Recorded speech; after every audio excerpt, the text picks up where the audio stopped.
This video contains subject matter that may be offensive and disturbing to some people. If you are the type to require a warning throughout a video or show, let this message serve as your warning. This channel discusses the harsh reality of true crime. If this warning is not sufficient for you, consider a different genre and unsubscribe from my channel immediately.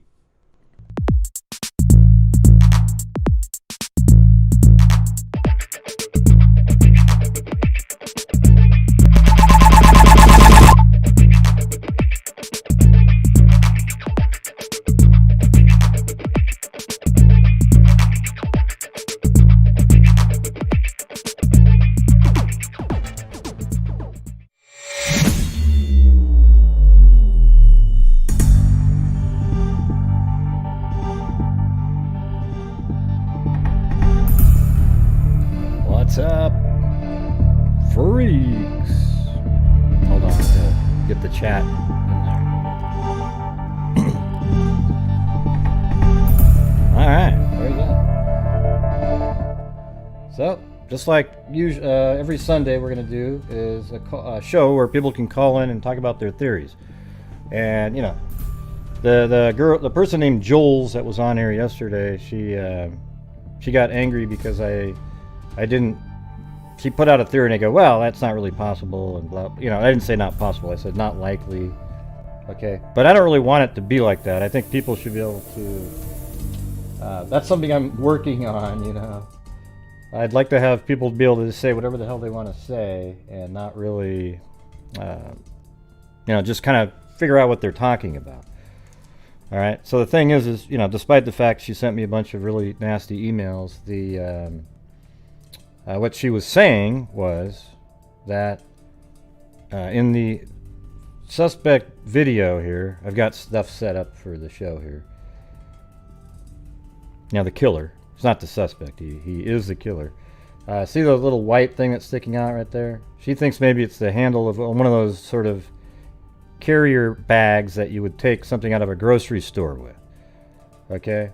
And the reason she says that is because she thinks inside that bag is all the stuff that's down here that's poofing up his stomach. Okay? Yeah, so that doesn't sound too unreasonable, you know? It's like, yeah, sure, I mean, it's possible, you know? It's just one of those things. What it is really is that unless we can identify a specific item and brand of anything that this guy has on, it's almost meaningless to try to figure out what he's got. There's no patches. There's nothing that we're able to see. You got people out there saying you can see numbers and whatnot on the hat when you put about 75,000 filters on it, and then all of a sudden there's some stuff out there. And by the way, there's this new video on beavers. You know, the girl that went missing, Missy Beavers. It's so ludicrous. It's just a combination of I don't even want to put out their names, but just absolute nonsense.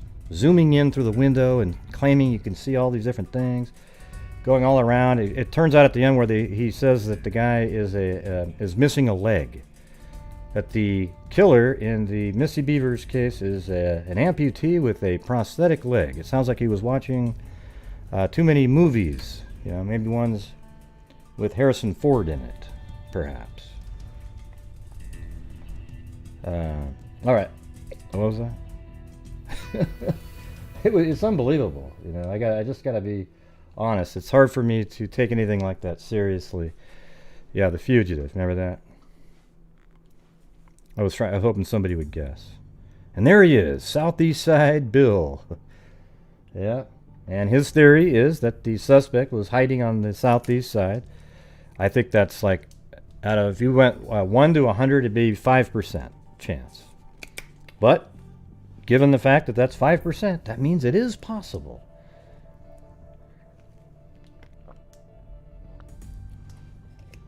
No, I don't watch that guy. Every single thing that he...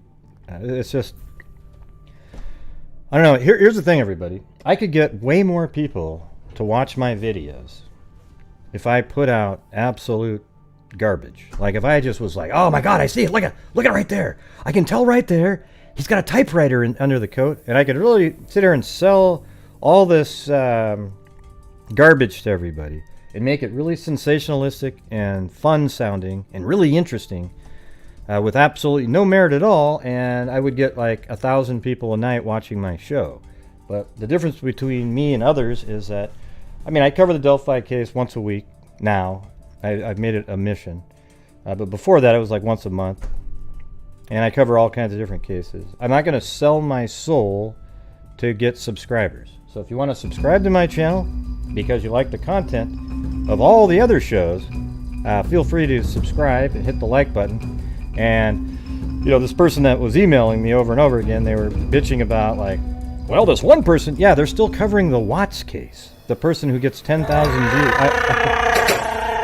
I don't know. Chewbacca? I'll be Chewbacca if you want me to. Chewbacca? Hey, thank you very much, Brian Joe and Rochelle Black. Yeah, I'm not going to sell my soul to get subs. Okay, it's called sub-mining, when you cover the same cases over and over and over to satisfy the hunger that your viewers have on a daily basis. I don't think that's the purpose of a true crime channel. You're supposed to have a wide variety and cover tons and tons of cases. So just for example, the headless woman that we're going to offer our services to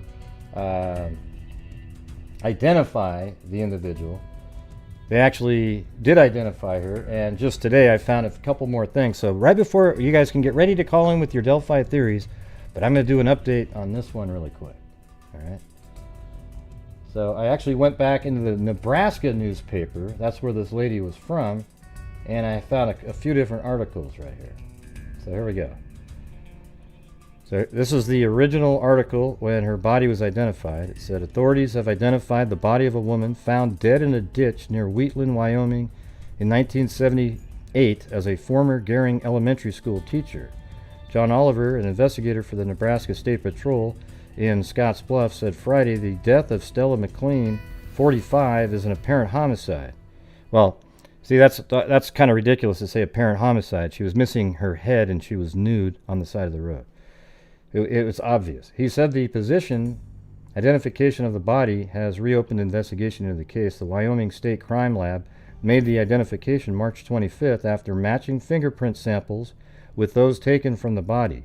Oliver said the identification process took so long, partly because of discrepancies in blood types. McLean disappeared from her Gering home on the night of February 7, 1978. Her husband Tom reported her missing the following day. Okay, so we have that. And then in 1984, that was 1983. It was interesting.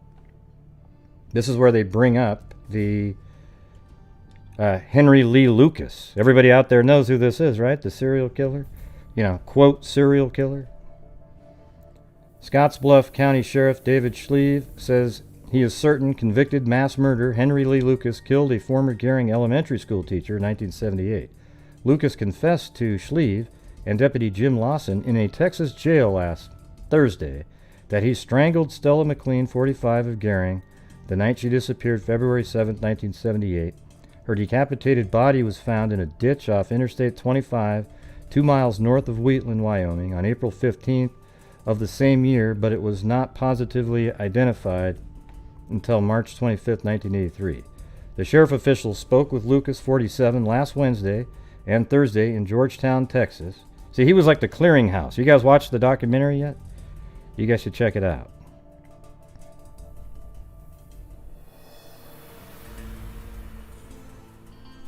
Yeah. All right, so both Lucas and Toole have been sentenced to death. So these are those two individuals.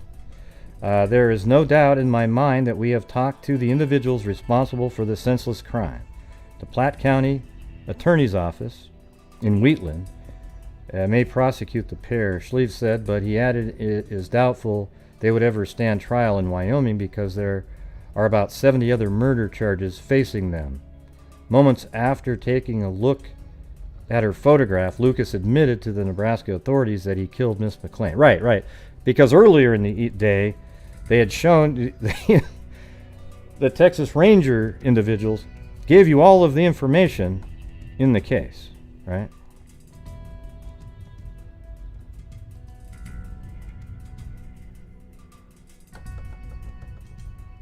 Yeah, I'm not sure what this radical person's talking about in here.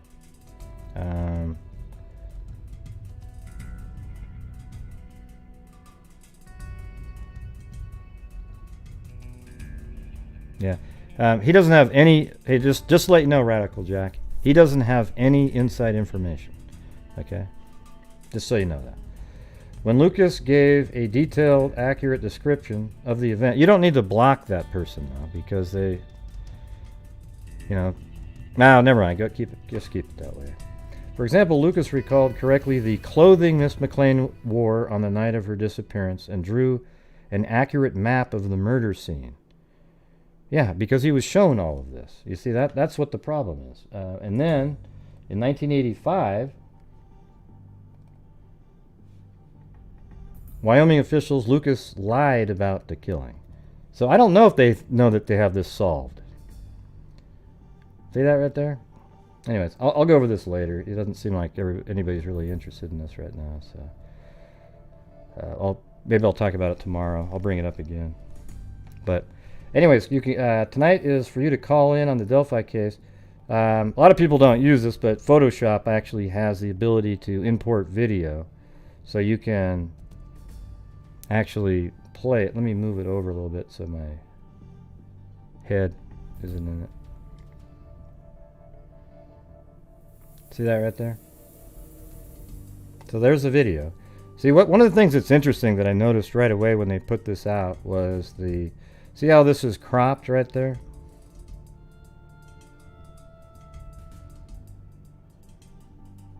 How there's not a lot of space over here?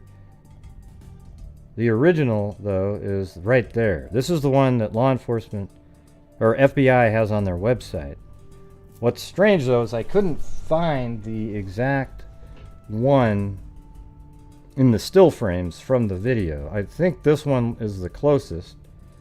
In fact, I mean, it could be this one over here, too, but it looks more like this one. This little line right there goes right onto that, just like this one. This one's blurrier than this one. But this is the size of the individual still frames in the released video. See how they left out all of the side over here?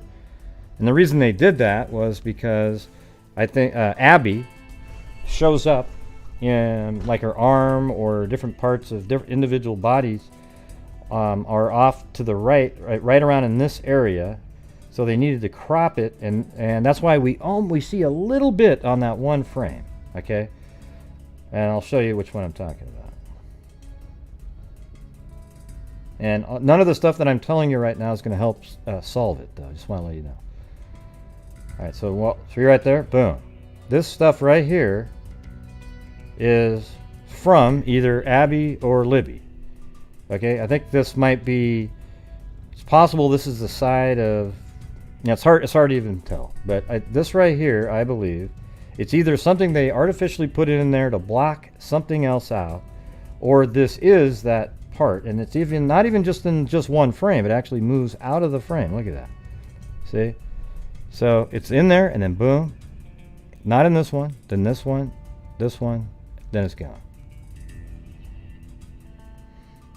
And so, well, the only reason I don't think it looks like it's something that's blocking is because it's not totally straight. It actually comes in, and you know, it's hard to know. It's hard to know.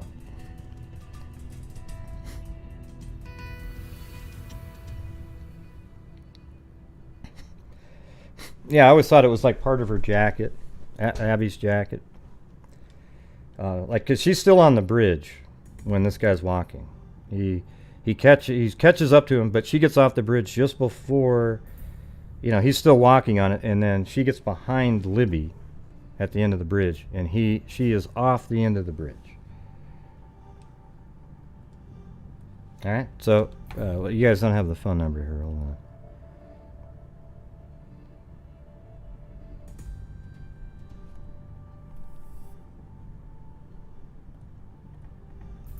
So there's the number you can call.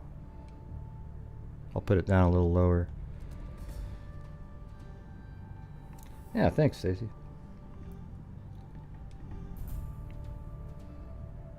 Yeah, I guess I can keep it about right there. So in Photoshop, you can actually import it in and then put filters on each frame if you wanted to, and do a little bit better image correction stuff. But it's these people, they put like 1,000 filters on. Like this is what you see often on here. And they'll tell you on their video something like, hey, yeah, you guys, I use these really high-end filters. And what they do is they go over here to like one of these galleries. I don't know if I don't know if you can actually do an individual frame. Let me see. Hold on. Filter.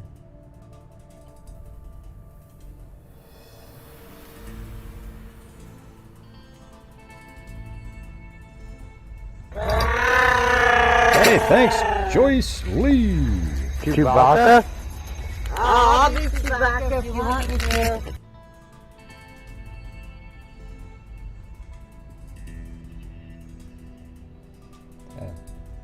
Hold on, this is it.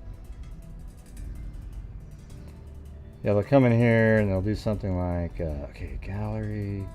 Let me see if I can really trick some people here. What do I got? What do I got? Hold on.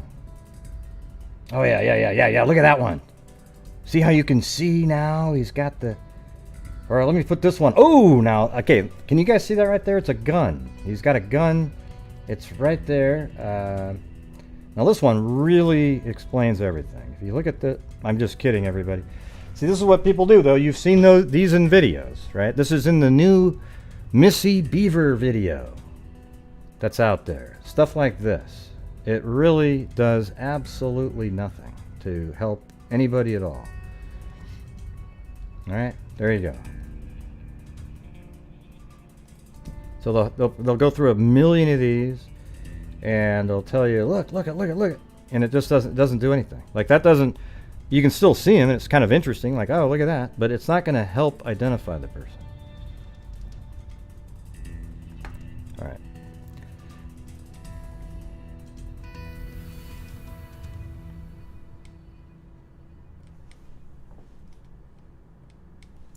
Well, let's see.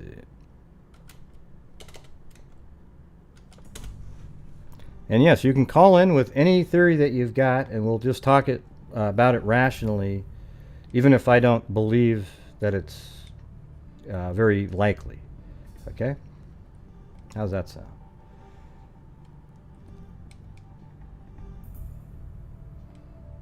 Yeah. And that lady, the lady that was left the channel last night, she sent me an email saying, yeah, and then she bitched about how I blink and my eyes are messed up. Yeah, because I have really dry eyes. I'm seeing a doctor to try to fix it, okay? So, yes, thank you for pointing that out. Thanks, Crystal, a.k.a. Beaver Gaming, sub Crystal. Yeah, Crystal sent me that video. I sent Gray the new Missy Beaver video. It didn't go well. I love Gray. See, it was all these things put together to sell a story. You know, a license plates analysis. That part was mildly interesting. That was like, oh, see, it's a handicap license plate. And therefore, now it's all explained. He's got a prosthetic leg because on one of the screenshots, the video did that little thing where it jerks and then it made it look... I don't know. It's crazy.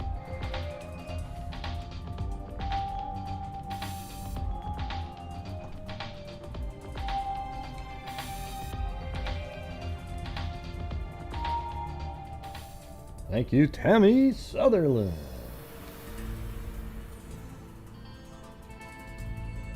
All right. So who's calling in first? Who's going to be the first sucker to call in, huh?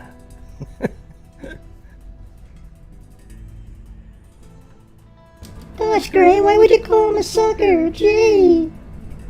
Well, it was just a joke. Okay, Gray.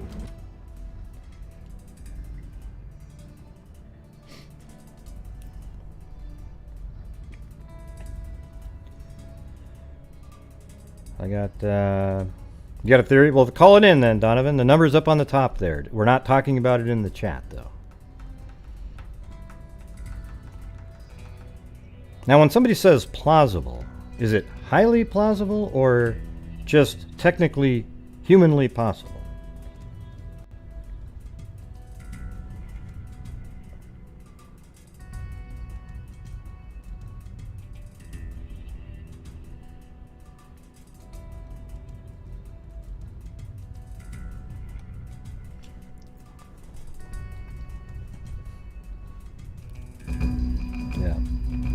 So, for those of you out there who have never heard of this case before, we'll just go through the basic parts again. Every week, we'll do the same thing over and over.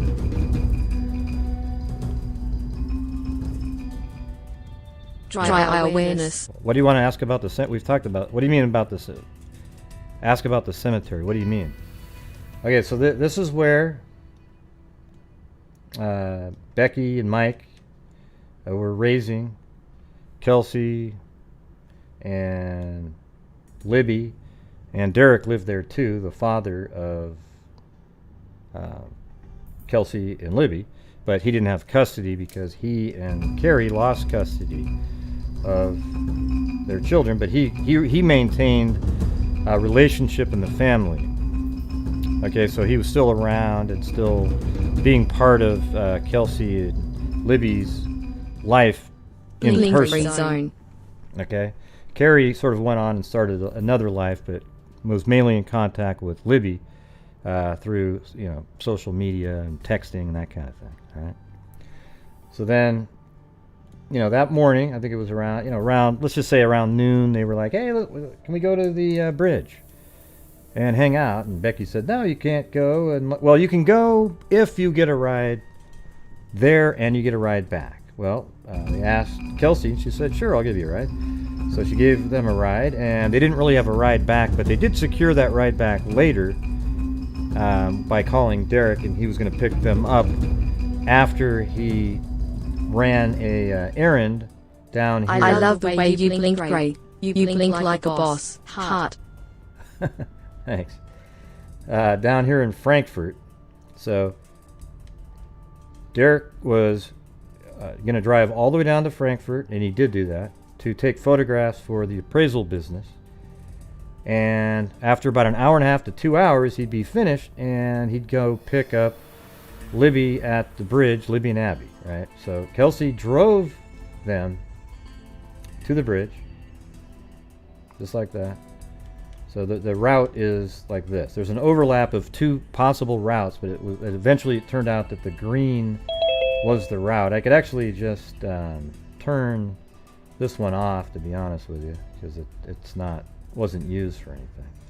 So the green route right there is the route that was taken, and then you pass the cemetery right here, and then there's a spot right here, a parking spot where a lot of people would park to go to the 501 trail, and there's a 505 that goes down this way, just like that. All right. So anyways, I'll pause that for now, and we'll get to the call that came in. Thanks, Miss L. Rodriguez. And 412. Here is a Blink donation. Hello. Hello, yep. Hey, my name's Katie, and this is the first time I've actually caught you live, so that's pretty cool for me. All right. But yeah, I was calling basically to talk about the idea of this case just being way more simple, I think, than most people out there on the internet are sort of attacking it as it might be super complicated, but it's not. Yeah, it doesn't. I've never really thought of it as like this way complicated thing. It's just something that took place. The guy got out and took off. What are you thinking about it, though? Well, just like the little things. Everyone's always analyzing, especially in the Facebook groups. Oh my God, he's wearing a watch. He's wearing a parachute. He climbed up the bridge. He parachuted up the bridge. Just like crazy shit. And to me, at least, and it sounds like to you, I wish people would get that in their heads. You know? Jesus. Is it? Hold on 1 second. Is it echoing now? You were echoing a little bit. So I'm trying to fix it. Is it echoing now? Say something. You were echoing, but I wasn't apparently. Oh, okay. I'm Testing. here. Hopefully not echoing. Okay, the echoing's gone now because I did fix something, I think. Okay.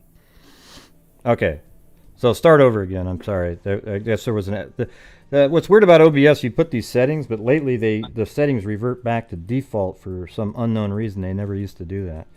So some shows, the settings are still set to a particular way where it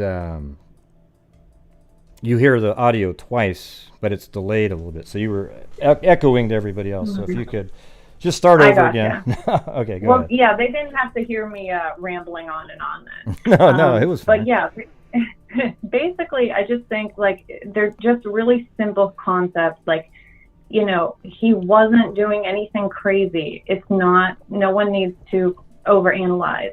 He has a gun in his pocket. He's not wearing a watch. You know, he's wearing some kind of hat. There's nothing in his pants, like, sticking out. You know, he probably has a hunting satchel. But like I said before, there's no parachute. There's no walkie-talkie. You know, just the crazy tangents people are getting on about. Well, all those things could be inside the jacket, though, right? Like no, but I mean, anything. He could actually be an alien. Is the thing. Well, inside the jacket, he could have a 9-piece socket wrench. But the thing is exactly we can't tell because he was just fixing a car a second ago. Yeah. Right. But you know, like my theory, the same person that I was talking to last night thinks it's a carrier handbag. Which I guess is possible. It's a carrier handbag, and you put stuff in it, and it's underneath his jacket. Okay, but she also ridiculed my gun theory. But the truth is it is absolutely a gun. Yeah, well, the thing is, here's the thing is, we're not 100% sure because you can't see. I'm 100%. Right. I know, but I'm just saying mathematically. Like the thing is. Based on what they've said, it appears to me that he's sort of propping up a gun underneath in that pocket somewhere, because we know that law enforcement believes that he has a gun, and Abby actually said, "Is that a gun? Is that a gun?" At one point. So the thing is right. You know, so when she said, "Is that a gun?" Maybe it's at that point. You know, when people have their hand under their jacket and they point it at you. Even if they didn't have a gun, you've seen those with their fingers. That literally happens, and it works on people. You know, it's weird, but so maybe that's how it was at first. And I mean, we don't really know, or he could have pulled it out as he got really close to him, and it was small, something exactly. Yeah. So. That's exactly how I. So I'm obviously I don't work for the police department, but I'm an artist. And so I took the video right when I started to become obsessed with this case, and rewatched it, you know, over and over, analyzing the fabric movement and all that kind of stuff. And, you know, it's difficult for me to, like, listen to other people's theories because it's very obvious to me. The way the fabric's moving, the way the light's hitting, you get like a 3-dimensional rendering essentially from that little clip. And you know, all this that I'm saying, it doesn't have any real bearing on the case, other than certain things are obvious to me, and it's just wild listening to people saying that the Virgin Mary is like in his hat. You know what I mean? Yeah, I mean, all you can do is just look at it. Gonna catch him. I don't think you need to even be an artist to look at it. You just sort of look at it and you go, right, oh, wow, he's got a jacket on, he's got shoes on, he's got jeans on, and, you know, I can just tell, you know. Yeah. All the other things, though, I mean, I guess it's maybe a little bit silly for me to be, you know, annoyed by all the overanalyzing of everything. But I understand that people want to solve the case. Obviously, everyone does. I care enough to be rewatching it just like everyone else. But also everybody like attacking essentially anyone who happens to look like this guy, which he looks like my father. So, you know, he looks like any guy. You know what's weird is what... when you look at the video, the sketch is just some random sketch based off of somebody saying, hey, I think I saw him. This is what he looked like. The video, we don't know what this guy looks like. I can't tell what his face looks like at all. You can tell he's got, we don't even really know exactly. He looks like he's a pretty light-skinned type person because of how bright the sun is reflecting off of his hands and everything. But it's just, you know, I mean, you can't even see any detail on his face. I can really see, I guess, is a mustache. So. Yeah. Yeah. Well, even that's kind of hard to see. That's another thing too, is when you zoom in. I remember at the very beginning, it seemed kind of obvious that he had a kind of a graying type little thin beard or something, you know, like a goatee that was really, it looked like that. But then some shots you can't see it as well. It's just that the whole thing, it's amazing to me. I've actually zoomed in. I mean, people are watching on the screen right now. This is the still frame that they released. So when you zoom in, this is actually one that they added pixels to. That's why there's so many of them. But look at that when you zoom in there. That doesn't look like anything. Mm-hmm. It doesn't look like... Oh, wait, you can't see it. Hold on. Let me show you. No, I can't see it, but I'll look later. Like right there. That doesn't look like anything. Okay, that's his face. All right? But people, they'll go in and they'll draw something in there. The only thing that I would say the video's for is for people to look at that there might be somebody out there that knows who this person is, and when they see him moving and walking, they go, oh God, I know that. And the voice, right? That's it. The rest of us... Yeah, you're not going to get anything out of it, but, you know, otherwise, you're not going to get any secret clues, you know, zooming in and out and putting 1,000 filters on it. You know, that kind of stuff is just, you know, but I do understand people doing it. Another thing that is like, I don't know, slightly bothersome is everyone, like I said, like pinpointing all these people out in that community and saying like it's a father and son. People were saying like, I don't know. I think it's just some guy who kind of lives alone and he's a loner and he came and did this and he left. I don't think he's anyone's uncle. I don't think he's, you know, well, he could be a person in the police department. Well, I mean, when you say he's not somebody's uncle, well, I think he might be somebody's uncle, but just some random person. I don't think he's like. Oh yeah, exactly. Yeah. Yeah, I mean, I think exactly. I don't know. Not there. Yeah. Yeah. You know, my thing is it really just comes down to somebody recognizing this in the voice. And he might have, and there could be somewhere out there where we tried doing something last night where we were looking for similar type. You know, what do people think is similar? Could be similar about this crime to other committed crimes or one, you know, unsuccessful committed crime, you know, attempted this or attempted that, actual murders, that kind of thing that have happened that he may have been doing prior to this or even after, you know, that he went, you know, so what is it about this crime that seems like it would be an MO thing to look up in the paper that might be described somewhere, like in an old newspaper from, I would go from like 1998 up until 2021 and just try to find similar things. Like he definitely had to build up, I think, to this, you know, there might have maybe been not something quite as heinous. Yeah, I think that's totally accurate. And I think Chrissy sent me a link to an article of a story of another place in Indiana from 2018 that an attack, it was something, it could have been similar. You know, that's the thing. That's what I'm looking for. I think it's more likely going to be on the internet to search because during this guy's probably hunting days, it was a lot, you know, he's been doing it since the internet was a thing, right? Mm-hmm. So a lot of the older Yeah. stories, you don't get it unless people have talked about it since then, like on Reddit or Web Sleuths or just anywhere in the communities out there. So they'll show up, these old crimes, but the newer ones, they're more likely to be on an internet article than in a newspaper. Yeah. You know what? That reminded me of a question that you might know the answer to.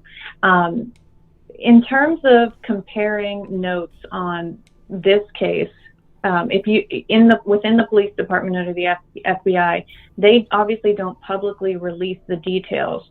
But do you think that they release the details of, say, this crime so that other people in other cities, their police department can compare? Or is it like lockdown, no one else knows about it? I bet they've shared, probably not every single detail, but like the generalities of it. That's why they probably enough to. Yeah, I'm sure maybe if you talk to the lead detective or investigator, they might, in different cases. Mm-hmm. But like in the case that happened in Evansdale, that was very similar, and they communicated for a while back and forth. Mm-hmm. Gotcha. Yep. Well, thanks for answering and talking to me. I appreciate it. Yeah. Well, thanks for calling in. Appreciate it. Yeah, absolutely. Have a great night. All right, you too. Bye-bye. Hey, this is the FBI page right here that you can go to, fbi.gov. And if you look through it, this is the one still frame that they've got. Now, they don't have the file anymore that you could download that was the raw fixed video. Now they have a YouTube video on it. So that's already going to lose some of its quality because you're compressing it again to YouTube. So I have the original, thankfully. That's what I'm using in this program right here, a Photoshop. See how it has that green at the bottom? That's part of that. Yeah, so. All right, got another call here. Hold on. All right, 781.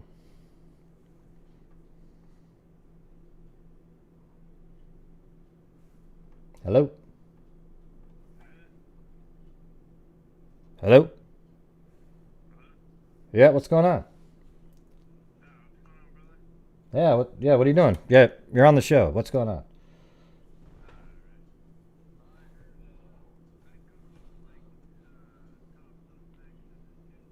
Uh-huh.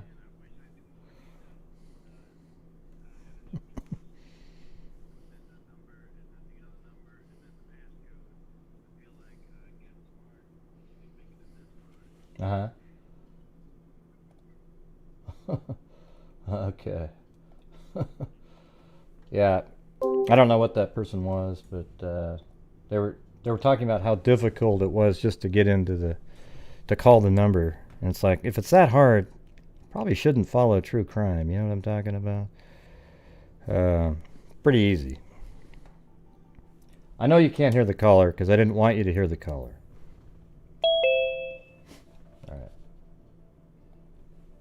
All right, 707.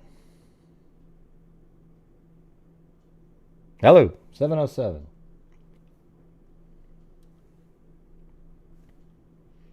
Hello, 707, you're on. You have to star 6.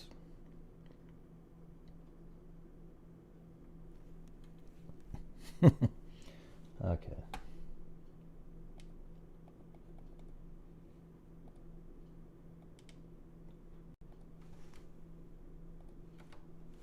Hello, star 6. Sorry, 707. You're on.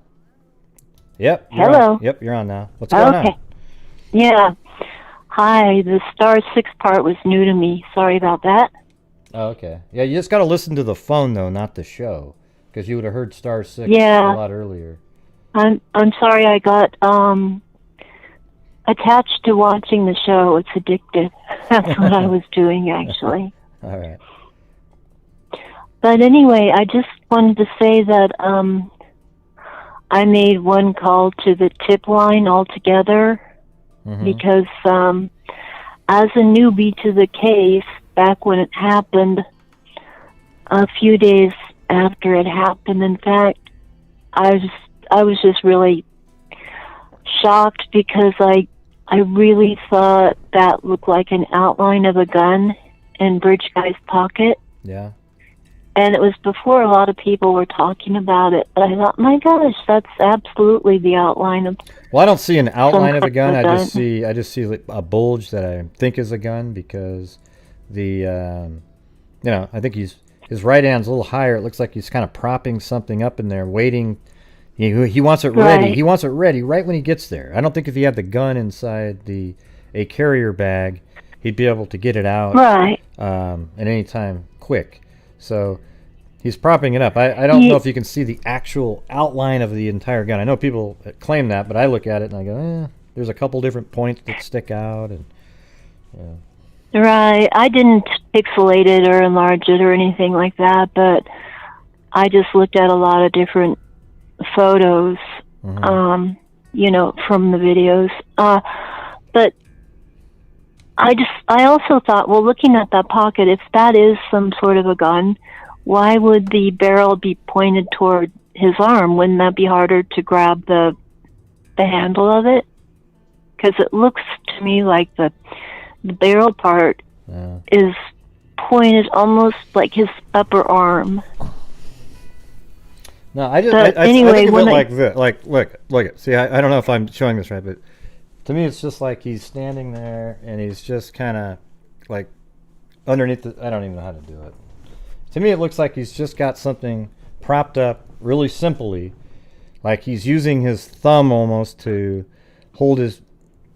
I mean, he's holding on to the handle of the gun and just sort of using it to, sort of propped up inside the jacket. Right. It could even be inside the hoodie, and that's underneath the jacket. So. Right. Anyway, I did call that in, and just to see if maybe any other people had noticed it. Yeah, they knew. Among a couple of things that I said to the person who answered the tip line at that time, February of 2017, that was in particular and the only thing they were interested in after I mentioned that. And they said, so you think that's a gun, huh? Not verbatim, but I said, yeah, to me it just really looks like the outline of a handgun of some sort. And what'd they say? And they went further into it, and they said, "What make and model? Make and model? I'm not a gun person." I think that's what they're. See, that's what I think is. They were kind of teasing you a little bit because that's sort of where it stops, right? Like you got all these people out. This one guy got in an argument with me on here one time about like they knew exactly the make and model of the gun that's underneath right there. And nobody knows that, right? So. There's no way anybody could know what make and model of a gun is that you can't see. That's not really what he said, does it look like, I don't know about guns, but he said, does it look like an automatic to you? Or what do you think it is? Like, does that look like an automatic? Yeah. Do you have any idea what kind it might be? I mean, the guy actually did seem interested. And I'm not located in that same state. I would have thought my phone number would have come up on, Oh, that's cool. That does sound like he sounded interested. Sounds like he was interested. I can normally tell when somebody is trying to have one over on me, or joke around a bit or be sarcastic. Maybe because maybe at that point. I just wanted to say that he did, honestly. Because maybe at that point they didn't know that investigators. Like, he might not have been privy to what the investigators thinking that they could hear a gun. Yeah. That kind of stuff. Could be. Yeah. I think that was within the first week, at most 10 days. Or maybe they did know about it, and that's why your comment was more interesting to them. Right? They knew about I said a few things that I'm not going to repeat, and that actually, I thought, well, it's the most obvious thing to me that I thought I mentioned. What do you mean? What couldn't you repeat if it's not somebody's name? Because it's not. Nothing's like secret out there. That you would have noticed that somebody else didn't. You know what I mean?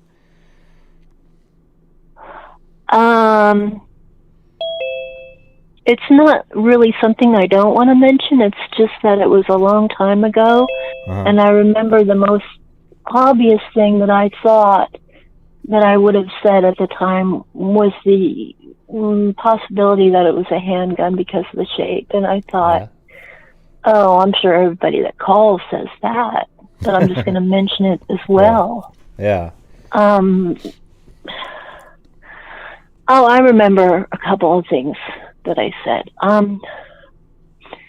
At the time, something made me believe that Bridge guy is former military, possibly himself retired or ex-law enforcement, like possibly got fired or had a relative in law enforcement. Mm-hmm. What would make you say that? I won't go into like my way I think that, but well, no. And the other thing. Well, why not go into why you think that? Let me hear why you think that. Because it's not a conspiracy theory or anything like that. I don't believe in conspiracy theories, and I think truth is interesting and fascinating enough without adding a bunch of BS to it. All right, okay. All right. But can I email you a sketch? After if so, where can reading I find your email everything, address? I like to read different sources, but after reading a lot of different things, I don't know, sometimes I just get something stuck in my head and it won't leave, and I'm not even exactly certain why I'm thinking it, but just in case it was useful, I just felt like he might be law enforcement related, possibly former military, and most likely someone with a dishonorable discharge. Okay, well, when it all how about this? When it all comes down, when it all comes down, when it all comes down, we'll go back to this clip and know that you said that. Yeah, but they did ask me some questions. Mm-hmm. I mean, I used to live in Colorado, and I used to hunt fowl, so I know a little bit about hunting guns, but I know nothing about handguns. Right. All right. But they were right on that. Well, that's cool. That's interesting. So they must think that might be. I think they know that that's what that is, but they want to see what your thoughts were on that. So.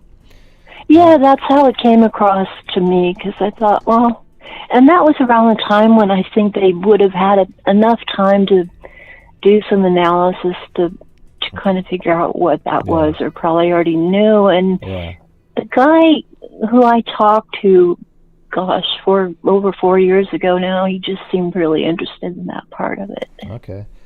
So he did ask me for more details. I got these other calls here, but I appreciate you calling in and giving your thoughts. All right. Okay. Well, we got you on tape.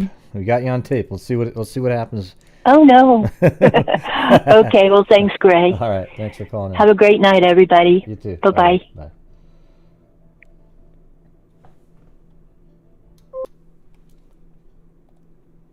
All right, 816, you're on. Yep, yeah, there you go. Hello? Yep, who's this?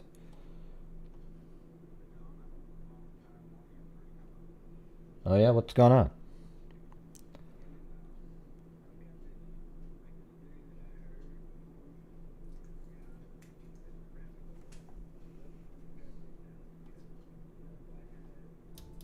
Some geocaches, right? Mm-hmm. I remember the other day on one of your shows you were wanting to learn more about the whole geocache thing. Yeah, this person called, messaged me on Facebook, and she had this pretty elaborate theory, but it seemed like it wasn't.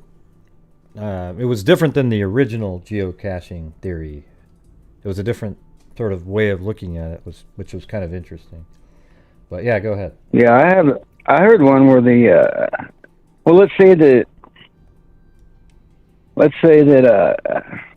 we're pros at this geocaching thing, right? And let's say that we're a teacher at the college, an archaeologist. Is that have you heard of any of those? I did hear that one. That was the original theory. That's not the one that I just heard. That was better than that one. So that one's debunked already? I don't know. You know, how do you debunk something that you can't really debunk? You know, like because that one seems so. If that one seems so obvious, he should be caught already. Right. Well, obviously it wasn't then, was it? I mean, it was like. See, you kind of wonder sometimes. Yeah. Did they did they do the blood test and all that? Well, I mean, they obviously would have. You know, somebody turned in that tip, right? So they might have looked at it, and then probably halfway through they were like, "This is totally ridiculous" or something. I mean, if it was, yeah, they'd have to have a search warrant to get that, though. Well, I mean, a lot of that was public information that they're using, so why would they need a search warrant? So I don't think they. So he's never been arrested, then, you know. Right. So that makes him a good subject. No, it makes it so it's probably not likely that story was accurate. It's more accurate. That's what I'm saying. Like I think it's more likely that the story itself wasn't accurate. That's why there wouldn't have been an arrest. So you think it wasn't planned out? Really, it's just pretty much a random thing. Well, I think the person went there and planned to kill somebody that day. It just made. I just don't think it was those two. Did you know that Kelsey and that teacher they were in communication in weeks before? Yeah, well, that's what it says in the theory, but there's no proof of any of that. Yeah. Oh yeah, there is. Yeah. No, there isn't. No, I've seen it. It's just sort of like this vague, like it's a geocaching. They weren't like talking like communicating over the phone and talking. That's kind of what you make it sound like when you said that. Well, they had to have emailed each other in communication in order for her to find the premium accounts that she found. You know, she found two of them the days before the murder. The only way that she could find those is if she was emailed and told that's where that's at. Right. So they could be emailing back and forth. Yeah. Well, the thing is, what I think would be cool is if somebody called in and actually could put together the entire story with proof at every point, and then that would be an interesting call. But what you're saying here is just sort of like, well, go to geocaching.com. Yeah. Well, I'm not going to, but yeah. I'm not gonna. It's just too much time at the right, to get right involved. I'd have to kind of know the story. That's what I'm saying. It would be too much time to do that over the phone too. But it wouldn't be like if I was before the show. I had all the information and had everything sort of like I do for my show, and then I'd be able to go. Okay, see right here. Okay, that leads to this. This leads. Well, to maybe we should talk then before a show because I might have some information that fits in some of your holes. All right. I got it wrote down. Yeah, but you are you the one that came up with the theory, or did you was it on that one YouTube video? No. Jesus came up with this theory. Yeah. Right. True crime, Jesus. Yeah, I've heard of it. I just don't buy into. Yeah, I didn't know if you heard of that theory or not, because I've been watching it for a while and I never heard you come up with that theory. So. Well, yeah, because it's not one of the kind that I would come up with. It's just. I've talked to Kelsey. Now I know that. Now I know that. Go to jail, asshole. Are you okay? Are you all right, buddy? You're going to jail. How come? No, you need to be put in jail. How come? All right, man. I'll go to jail. Because you're being an asshole. Well, I'm not being an asshole. Kidding. I just don't know you're... I'm just kidding. I love you, man. I love you, Gray. Yeah. I could see you a lot better, but it's that gray hue that's right there in front of my eyes. I can't see. Yeah, there it is. Okay, well, all right, man. I'll go to jail just for you, though. Okay. All right. Love you, Gray. All right. See you later, man. Have a good one. Hey, he sent me to jail. What do I do, man? What do I do? I'm stuck now.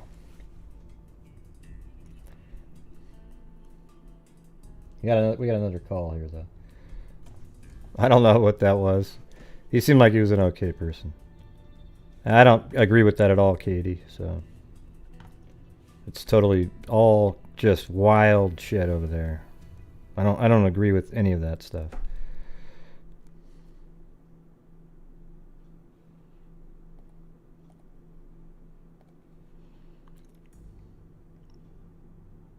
Yeah.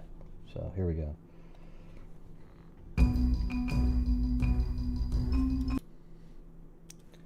All right, 781, you're on. You gotta hit the unmute.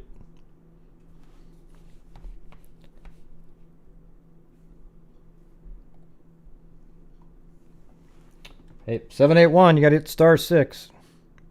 Thanks for the bail, Allie Cake and Mary Poppins. Yeah, but see how he didn't get all freaked out? Yeah, I don't accept anybody that has just a picture, so you're not going to be able to come on. You have to call in like everybody else. No videos. All right, so 781. You can unmute yourself.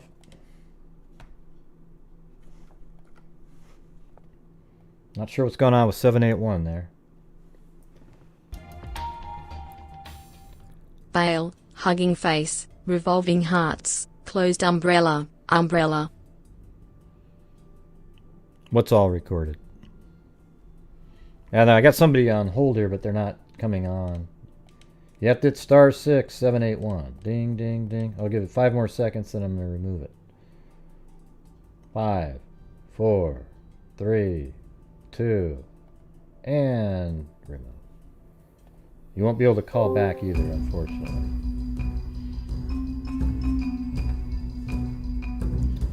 Thank you, Lisa Corinne. Back in jail again. What happened? All right. So let me get back to where we were earlier. So as I already explained, they got permission to go to the bridge and take photographs like they would do often. Thanks, Noreen Gardner and Jen H. Always so nice. Yeah.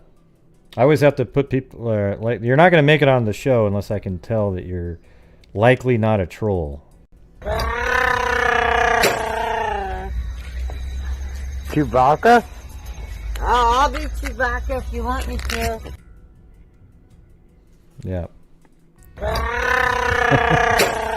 I'll be Chewbacca. Chewbacca?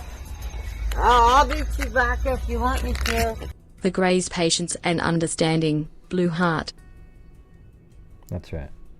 So they were dropped off right here at around 1:37. Derrick was down here in Frankfurt at the time, or heading there anyways, right down here, taking pictures for Becky's appraisal business. And they were dropped off at like 1:37, 1:38 right here. They walk like this, and then we get a picture on the bridge after they walk down this trail.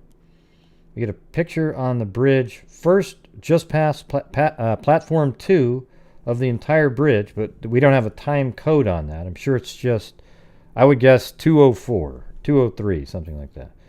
And then at 207, Libby, standing on platform 3 near the back of the platform, takes a picture of Abby just feet away, like 10 feet away. I have it in the video that I put out there, exactly the location. There is no doubt. Okay, and so each time, the first photograph here, Abby was behind Libby, because you just see the whole bridge, so that means Abby's behind her. And then this one, she's also behind her, even though Libby turns around, so technically Abby's in front of her, but they're heading this direction, so as soon as she steps off the platform, she's probably still ahead because she's been on the bridge before, she's comfortable with it, she's probably encouraging Abby, and then at some point during their walk across, they probably noticed this guy coming. They may have even spoke to him over here at some point, but he appeared to leave them alone. Then they kept walking, and then he made a hustled across. Now, if you're believing this Southeast Side Bill over here, he says that so let me just finish this part. So as the girls get to the end of the bridge right here, Libby's off the end of the bridge, and the guy's coming, and he films the killer back here. He may have even made it look like he was filming Abby, too, but I don't know. She had it down low at her side, about 2 feet from the right rail, off the end of the bridge, and down low, so the camera's just maybe a foot or two off the actual level of the bridge. Really low, maybe 2 feet. Hey, thanks, Dale Nobles. And so the other theory is that the killer was already off the end of the bridge, and then the girls came all the way over here, then he pounced up upon them, and then he walked from the start of the bridge all the way close to platform 6 for an unknown reason, and then turns around, and then he's seen coming back towards him in the video that we see. Okay, to me that doesn't make a lot of sense, but I have to say it's possible. Okay, it just doesn't make a lot of sense to me. So then after that, he takes them down the hill that we hear on the audio, which is right at the end of the bridge, then down another hill after you pass over the private drive, and then down here there was a shoe found during the search the second day, the same day that the girls were found. The shoe was found down here.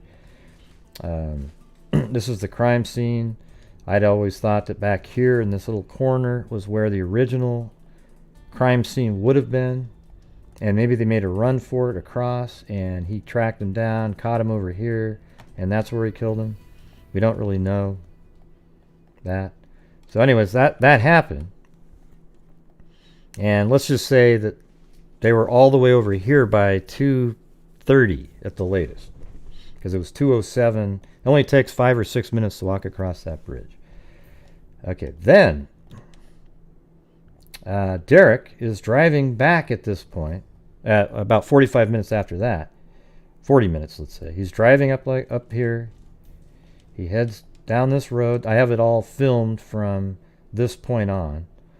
So he goes like this, and then at 2:11 he crosses over this bridge, or 3:11 I mean. He crosses over this bridge right here. Then he keeps driving like this, and then up here he takes a left on 300, and then he goes to the parking area, and he's there at about 3:14. Then he walks down here, runs into the flannel shirt guy. The flannel shirt guy tells him he didn't see anybody, any girls down there, just a man and a woman, a couple down by the bridge. So Derrick said, oh, well, they must not be there then, because you can see anybody on the bridge. So then he went down this other trail, the 505 trail down here, and walked all the way down and headed towards the, you can walk right down to the creek in this area.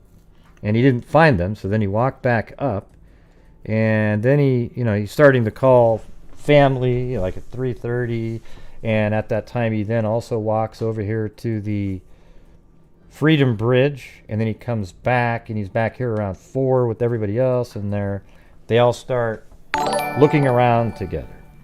But it appears, based on what I was told by an individual and sort of corroborated, that the killer was actually in the area for 30 minutes of the time that Derrick was walking around. So he got dropped off at 3. He didn't get dropped off. He got there at 3:15-ish. So that means at 3:45, the killer is still meandering around, which is about an hour and 15 minutes off of what we're guessing at.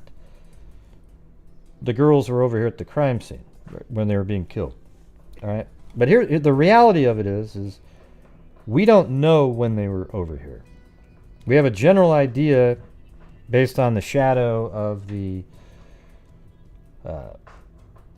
killer that it appears to be consistent with around the same time, right around 2:30, 2:20, 2:30, something like that.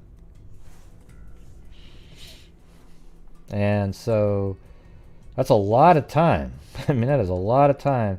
And then during that time, so for 45 minutes of that time, the girl named Cheyenne, she was over here at like 3 o'clock a half hour after the girls were brought here. But so for probably 30 minutes of that time, while she's over here taking pictures up here, and her friends are apparently up here too, the killer is maybe even still down in this area. It's wild. And maybe that's why when she heard her up on the bridge, because you know how voices kind of travel out there, maybe he heard her, especially with the leaves all off the trees. Maybe he heard her up there, and he hastily, killed the girls before he ever got into doing whatever he was going to be doing. Okay, that's just a speculation on my part. All right. So the lines are all open, everybody. You can call in. And everybody right now, hit the like button for me. And if you'd like, you can after the show's over, you should continue the conversation in the comments section, okay? And maybe you can have a good discussion with other people. I know other creators ask people to do that, and I sometimes do, but I don't remember literally like 90% of the time to ever say that. Because I don't make videos where I have this canned answer. I just do a live show. I guess I should have a producer that sends me little things to, little jingles to read. Hey, everybody, hit the like and subscribe button. And please leave a comment in the comment section, please. Don't forget to hit the like button and subscribe. And if you'd like to become a channel member, there's a join button just below the video.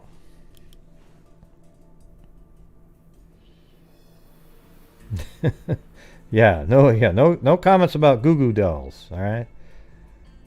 And if you're a channel member, you can still watch last night's show. I just didn't like how it kind of went downhill at the end, so I don't know. Sometimes people aren't reading every comment that the mods make. West. I sure don't, so I mean, it's like people you're just kind of going down, and I think it's better when the creators actually tell people to hit the like and subscribe button and join the channel if they'd like. It's just kind of the way it is. Yeah, well, that's the thing is I'm always struggling with that part with Patreon. So that's one of the reasons I've sort of I put that lowest level for channel memberships, because those are almost always, it's only $1 or something for the lowest level, because that way Patreon people, if they want, for a really cheap amount a year, can get all of the members only links. But yeah, it doesn't have this thing where that's the part that sucks. See, a lot of people have a hard time. You either do Patreon or YouTube channel members, because a lot of the stuff that's set up just for channel members doesn't transfer over. Now, I'd rather have people stay in Patreon, because Patreon doesn't take any percentage hardly at all from the amount. I just explained it to you. If you want to do the low, tiny little $1.99 one, then you still have the... No, I didn't get in an argument with him, Alan. He's just he's a grifter. I don't really have time for that guy. Absolute just... Oh, you did? Okay.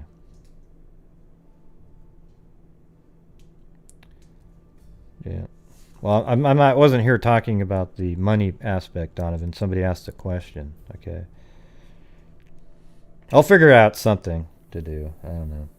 Maybe I can make it... I don't know. I guess I'd have to re-upload it, make it unlisted, and then put it in the members only, and I could put a link in on Patreon.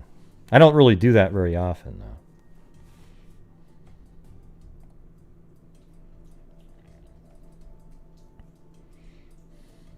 All right. So If you guys have a theory on this case, call in. All right. Let's hear what it is. I really wanted that one girl to call in who had a geocaching theory. She didn't even come up with it using that, those other videos that people make out there. She just came up with it herself. All right?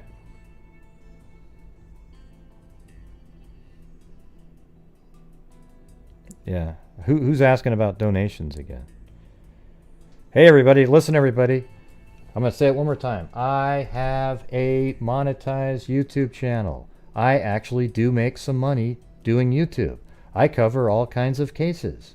Okay? The difference between me and the other channels who make money is that I donate a ridiculously large percentage of it to charity. Okay? In fact, last year we donated $22,000 to charity. All right? And we also, this year so far, donated $600 to the National Center for Missing and Exploited Children in honor of Abby and Libby. Last year I donated over $1,000, which was matched, so really $2,000, to the Ballpark Fund. All right, so when you can find other people out there that are doing the same thing or more, let me know. I'd really appreciate it. Thank you very much. Yeah. Yeah, we're already at $8,600 this year, including part of that's $1,500 by one of the Freak family members who put $1,500, matched what I put in last month. We have $6,000 in a DNA fund, and $2,600 we've donated back. Keep going to charities again. All right, so that's a reality right there. I know that it really pisses people. The people out there that are watching that don't like me, that have already tuned. Oh, they went. Oh crap. Okay. They just tuned out. They don't like it when I say this because it doesn't fit the narrative they wish that was true. Yes, I'm not always the nicest person in the world to people who call in or make comments. Sometimes I don't give time to get the answers. I'm a human being, just like everybody else. Okay, but what I don't need are people that are too sensitive to handle anything. If you cry all the time, it just doesn't work.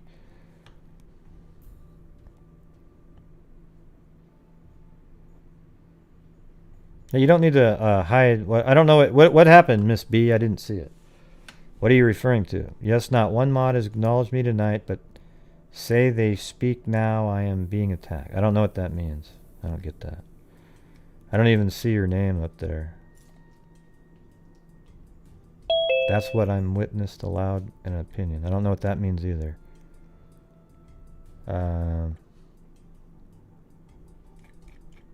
Well, sometimes they can see other blue people better. But yeah, hey, moderators, you guys are the ambassadors here. Try to communicate openly with everybody else, all right? Thanks. All right, 518. You're on. Hello, 518. My name is Cindy. Hey, Cindy. I've watched you quite a few times, and I figure if you're really open to ideas, I'm gonna try. Okay, that's the best I can ask. I'm kind of the same way. So one of the things I've always wondered is, I know that that it's kind of been discouraged that there's been two people, but is there any event where there could have been someone else waiting at the other end of the bridge? I mean, I just always think with two girls and trying to kind of herd them down, that's a lot for one person. And I've just always wondered if there couldn't have been some type of an accomplice that could have helped. Yeah, I mean, there could have been, but they always. Your opinion. Well, yeah, there could be. I mean, when we say, is it possible? But the thing is, it's not hard to corral anybody when you have a gun. You just tell them, right, I'm going to shoot you. So, and law enforcement believes that the person on the bridge is the killer. So they do. Okay. So nobody so really. It's not probable. I know that people it's possible, but not probable. Well, people are starting to say that more now. Like this run to 2-2 run is really excited that you brought that up because they're probably really into. They probably thought that the two sketches were two different people, and then maybe they believed the story about the guy with his talking about his grandfather or his dad and his son being the killers. They kind of look like that, so they get really excited about it. All I'm saying is there hasn't been any mention. I mean, it's always possible. I remember early on they said killer or killers, but it seems like lately they haven't really ever mentioned anybody else. They just think that there's that one guy. Yeah, I don't know why, I've just always pictured maybe that he kind of it was not the guy, like the name, like you said one night, just the fact that maybe someone was down at the other end, kind of, you know what I mean, being an accomplice or whatever. I've just always wondered about that. So it's a confounding case, that's for sure. Yeah. Well, what makes you think that, I mean, do you think that, do you believe that a person with a gun could control two girls like that? Well, I think they could, but if he did things to them, some of his signature things, then I think some of that, one of them would have had to have been dead already in order for him to do that to the other one. I don't think he could control two people if he's doing portions of that when they're alive. Well, maybe he just killed one in front of the other. Right. I mean, I guess that would have to be the case. And I guess I've just always wondered. I mean, I don't know, and I'm sure they haven't shared a lot about, exactly what all those signature type things are. But I did listen to that Down the Hill podcast, and I remember I think it was the DA at the time, maybe, talking about. Did you ever listen to our podcast, the Scene of the Crime? No, I haven't. See, that's what I think is so funny is, I'm just going to toot the own horn here. It's better than theirs. We did a 7-episode long-form podcast with Morph and Jess Betancourt, and we had a person do the reading of it. It told the entire story, went all the way through. We had Robert Ives on there, Paul Holes, tons of people, and they all it was just amazing guests on there. And okay, well, I'll have to listen to it. They didn't. I think the only reason they didn't say he didn't say signatures on ours though. He said he said the crime scene was very unusual. Right. Is what he said. Yeah. I guess I just always, when I heard that the signatures thing, I was just thinking, well, I don't understand how he could do that unless he did kill one of them ahead of time. Well, but here's how it works, though. I mean, signatures aren't part of the crime itself. So it could have just been that he had both girls there, killed one. I mean, here's the thing. Likely, one of them was, almost 100%, one of the girls was killed before the other girl. Right? Right. I mean, because unless you had two people and you both at the exact same time killed somebody. I think there was one killer. He maybe killed one of them. Then he focused his attention. I mean, the terror that they felt must have been absolutely horrendous. I try not to go there. And so then there's one left. And then he did whatever he was going to be doing. Then he killed that person. And then after that is when the signatures come out, where you start doing whatever you're doing to sign the scene, that you want people to realize that,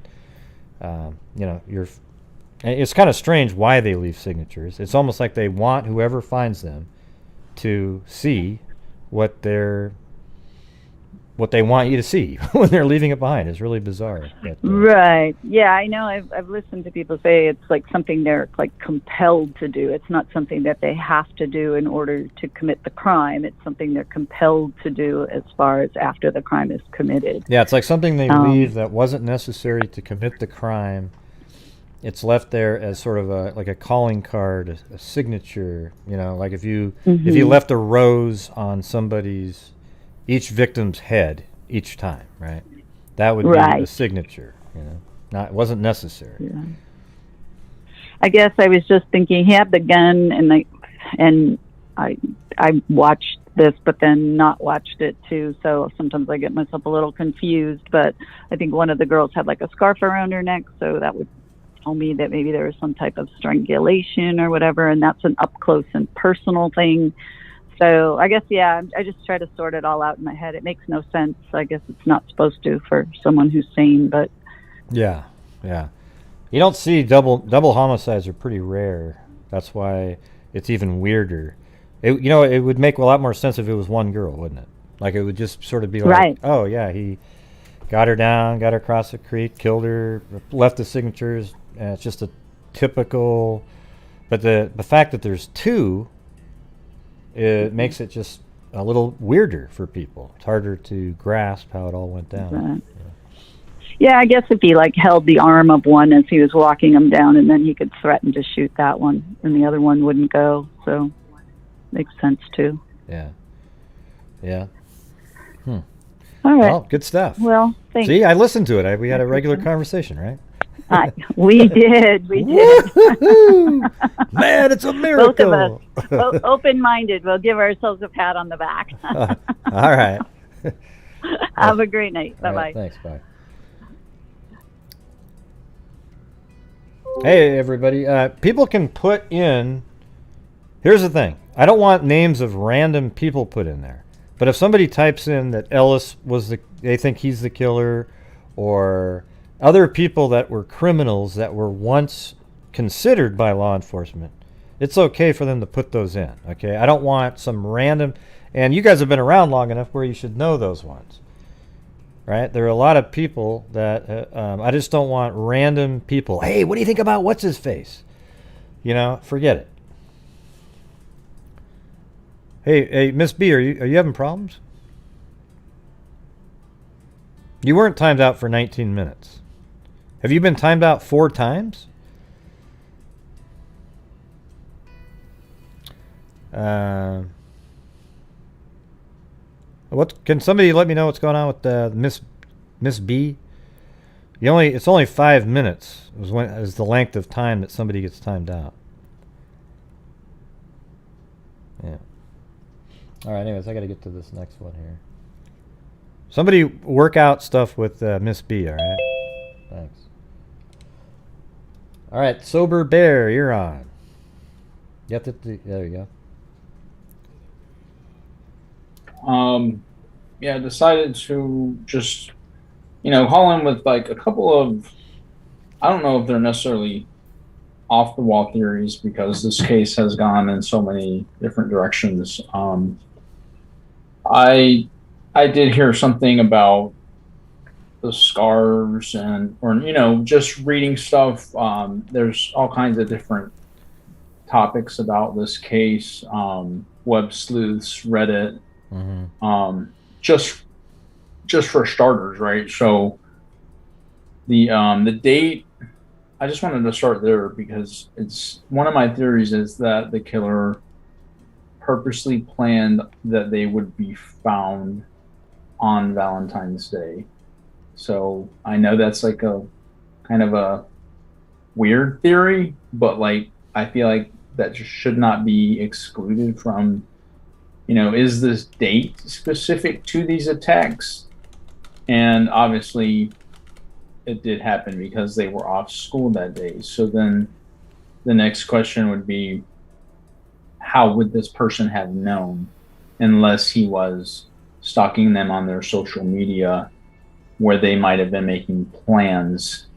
And then another thing that just recently too, with following some of the different channels and the different broadcasts, there's so many different ones that I've been following. Yours is one of them, which I do enjoy. Also, True Crime Investigates. I really like Anthony Greeno, but there's so many different ones in Cognitive Society. How come are you like an advertising clinic? Or like you just keep naming all these different channels? I can't stand any of those people that you just mentioned. I think they suck. Yeah. So just talk about what your theories are, okay? Well, yeah, like my theory would be, first of all, what's going on with like this investigation? Like, do they even plan on exploring other theories other than what has already been revealed in the press conference, or are they just kind of? Wait, I know that you are. I think you are that person. Forget it. That's right. He had that little, his nose pinched. Yeah, I'm just. Yeah, forget it.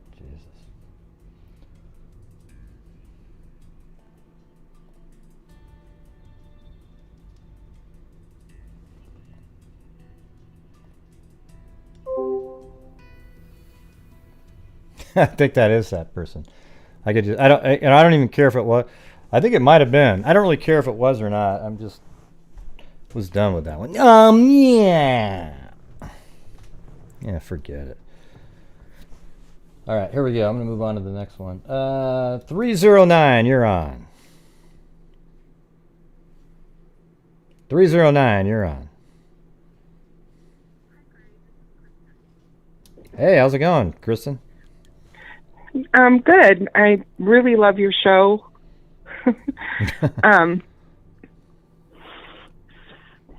And I've tuned in quite a few times, but I've never called in and thought today was a good day. Well, good. What do you got? I have actually followed the case since the day it happened. And yep, me too. When they were missing, even. Yeah. I just happened to be in a Facebook group where somebody said, "Hey, there's these missing girls," and we were following it. And then there was video from the night of it, and people searching, and then the next day we were following, and then they were found. Are you still there? What happened? God. You got cut. Somehow you got disconnected, I guess. Strange times, everybody. Strange times. Strange times. I think that was who that was. They were just like this. Yeah, so what I am, great. Yeah. I don't know who that was. Maybe it was. I just thought it was weird. I don't know who that was. I just got too many references to other channels and everything. But I've seen that name before.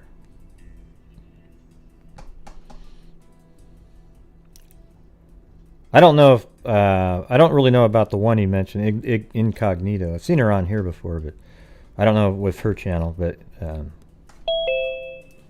right, hold on a second.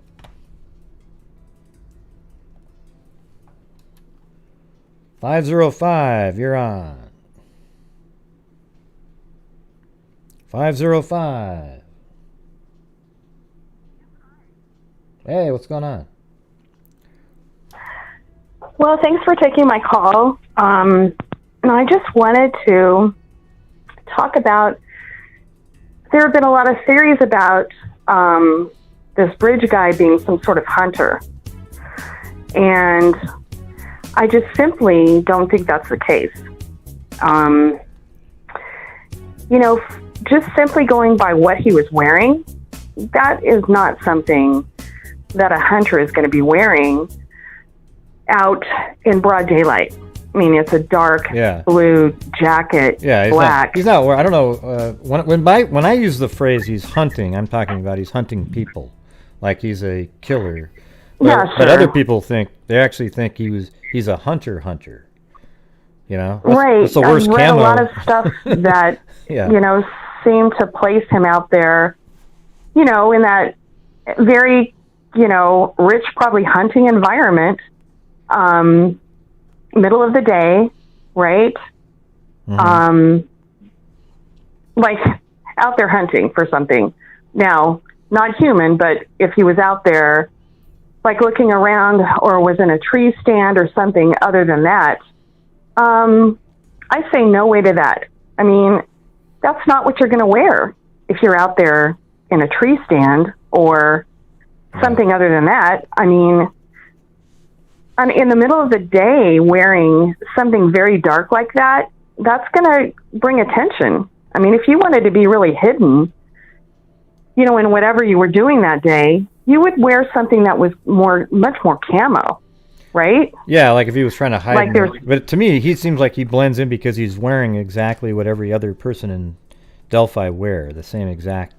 Right, maybe so, yeah. So he was just kind of like, oh, just a typical guy walking around. I know, but then in looking at that, if something was premeditated, he'd want to be more hidden, right? I mean, in the middle of the day, you know, wouldn't you think that he would want to, if he went out there planning, you know, to take these girls and not be seen in the middle of the day? You're not going to wear some dark jacket when, you know, people are going to be able to see that much more than if you wore some hunting camo jacket, right? Yeah, well, I don't think I think he was doing exactly what he was going to do. He was just going to. Here's a weird part about it. We don't really know what his motive was. Like, what was he doing? Because apparently it doesn't seem like there's a sexual assault in the traditional way that you might, you know, doesn't seem like that happened. So, what was he doing? So I don't think he was ever trying to get him to some far location other than where he ended up with them. He took him down the hill there. It seems like if he was really going to abduct them, what do you think the best thing to do? I'll tell you what the best thing to do would have been. To have a car sitting here on the private drive, and then he has them go down the hill to the private drive, and then he drives off with them. Okay, but that's not what he did. He had him go down a couple different hills. Well, then you could say, well, how do you know they didn't run for it at that point? I think he would have, you know, I actually think if they had sprinted away from him, he probably would have gave up. He probably went, whoa, whoa, whoa. You know, but there's no way to know that. I don't think he would have just shot them as they ran either, because at that point he's not guilty of anything. It's just really, this is a really strange thing, because what was he guilty of where he felt like he had to kill them? You know? Right. And maybe, you know, he was worried that they could identify him, but then if he didn't know them, you know, if he never came back there, he'd never be identified, or, you know, it's just, you know, it's a crazy story. I know. It's all, it's all, you know, into the motive of why there, why then, you know, where did he come from, this whole entire thing. Yeah. I mean, I believe he must have been familiar with the area, you know, or somehow he just really got lucky with where he took them down to. I mean, well, you know, just recently in the middle of the day, though, the middle of the day. Yeah, but just more recently, I became more. I sort of more buy into it that he knew a little bit better than you'd think. Just because if that is where he parked his car, that's just interesting that he would have known that there's this little path that goes to the Freedom Bridge from the abandoned CPS building onto the path. Right. And so that's a little bit weird that he would know something like that. And that would just be luck. In a way, that'd be crazy luck. It could just be that he knew the area, and he parked there, and he because it's something that you'd almost have to sort of know that you can park at the abandoned CPS building, get on this little path, and then it goes to the Freedom Bridge. Then that path then continues on to the trail, and you know, it could be that he knew the area from before. He doesn't live there now, and just thought he'd take a chance because he knew people jogged there or something. And when he went there, the girls were the only people that fit into a trap that he sort of devised in his mind. Yeah. Right. I mean, until somebody's caught, you're never really going to know. Yeah. You know? And even after that, if that can ever happen, you know, never really know the motive for what happened. I mean, it was, you know, the only thing you can look at is like, okay, so this was a really unseasonably, like, warm day. People were going to be out there, you know, not necessarily these girls, but people were going to be out there, maybe, you know, because it was so nice. And I kind of think the thing of it being a day off from school, that's kind of a reach. I mean, it could be something, but, I think it's the worst day to go to the bridge. Because normally there would be people that would jog. You think it what is the worst day to go? Yeah, I was saying that normally people jog around on the trails. So if you're going to go there, you'd have these straggler individuals jogging. But on a day that was sunny, only 42 degrees, and you have the day off, that'd be the worst day to go there. Yeah. Because all of a sudden there's all these people walking around. Okay. And he just happened to find this one time that seemed to make sense for him. I mean, they fit into his trap. And it all came together for him. Right. He knew nobody was in front of him, of the girls. He knew nobody was behind at that point. He just had this little window where the girls showed up. If the girls had showed up 20 minutes before or maybe 30 minutes later, this stuff wouldn't happen. It was just right in this little window where they were alone in the area because there isn't anybody out there. Have you heard any witnesses say, let me just say this. Have you heard any witnesses out there that say they saw Libby and Abby out there that day? No. Yeah, zero, right? So that means that they just happened to be there at a time where there was nobody in the area at that time. That's a absolute truth, other than the killer. Yeah. Absolutely. Yep. Yes, absolutely.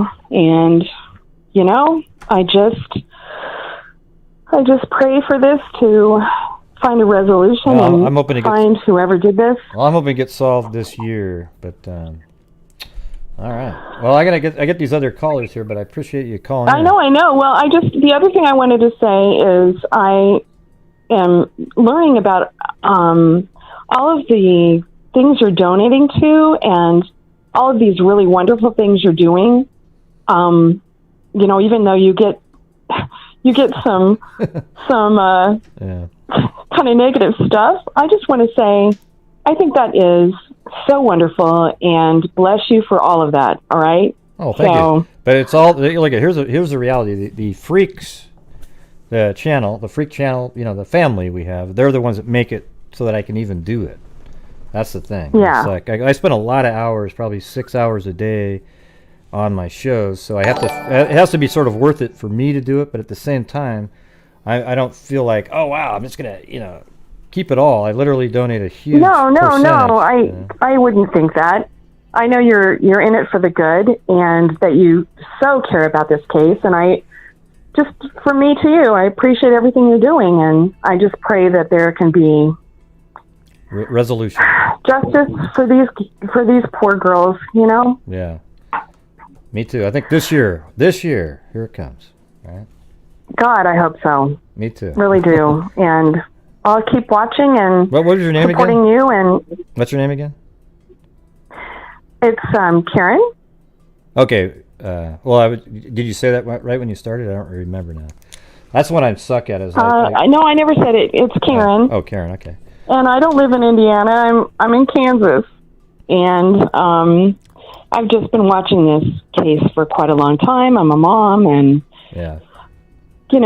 have girls that are like that age and can't even imagine something like that happening. So it's hitting home for you. Yeah. Well, always, yeah. I mean, any parent out there, or not even a parent, just how this happened and how horrid this is. Yeah. There has to be justice. Well, listen, thanks for calling in, Karen, and I'll everybody check back in on the 31st. I'll be doing more donations. We've already done 600 this month, but it'll be another probably 2,400 to some to the DNA fund that we're building up, and also charities again. So there you go. That is so awesome, and I am thankful for everything you're doing, and I will definitely try to also give to that and do whatever I can. So all right, cool. Well, I appreciate it. Thanks for calling in. Yes, bless you. Bless you. All right, bye.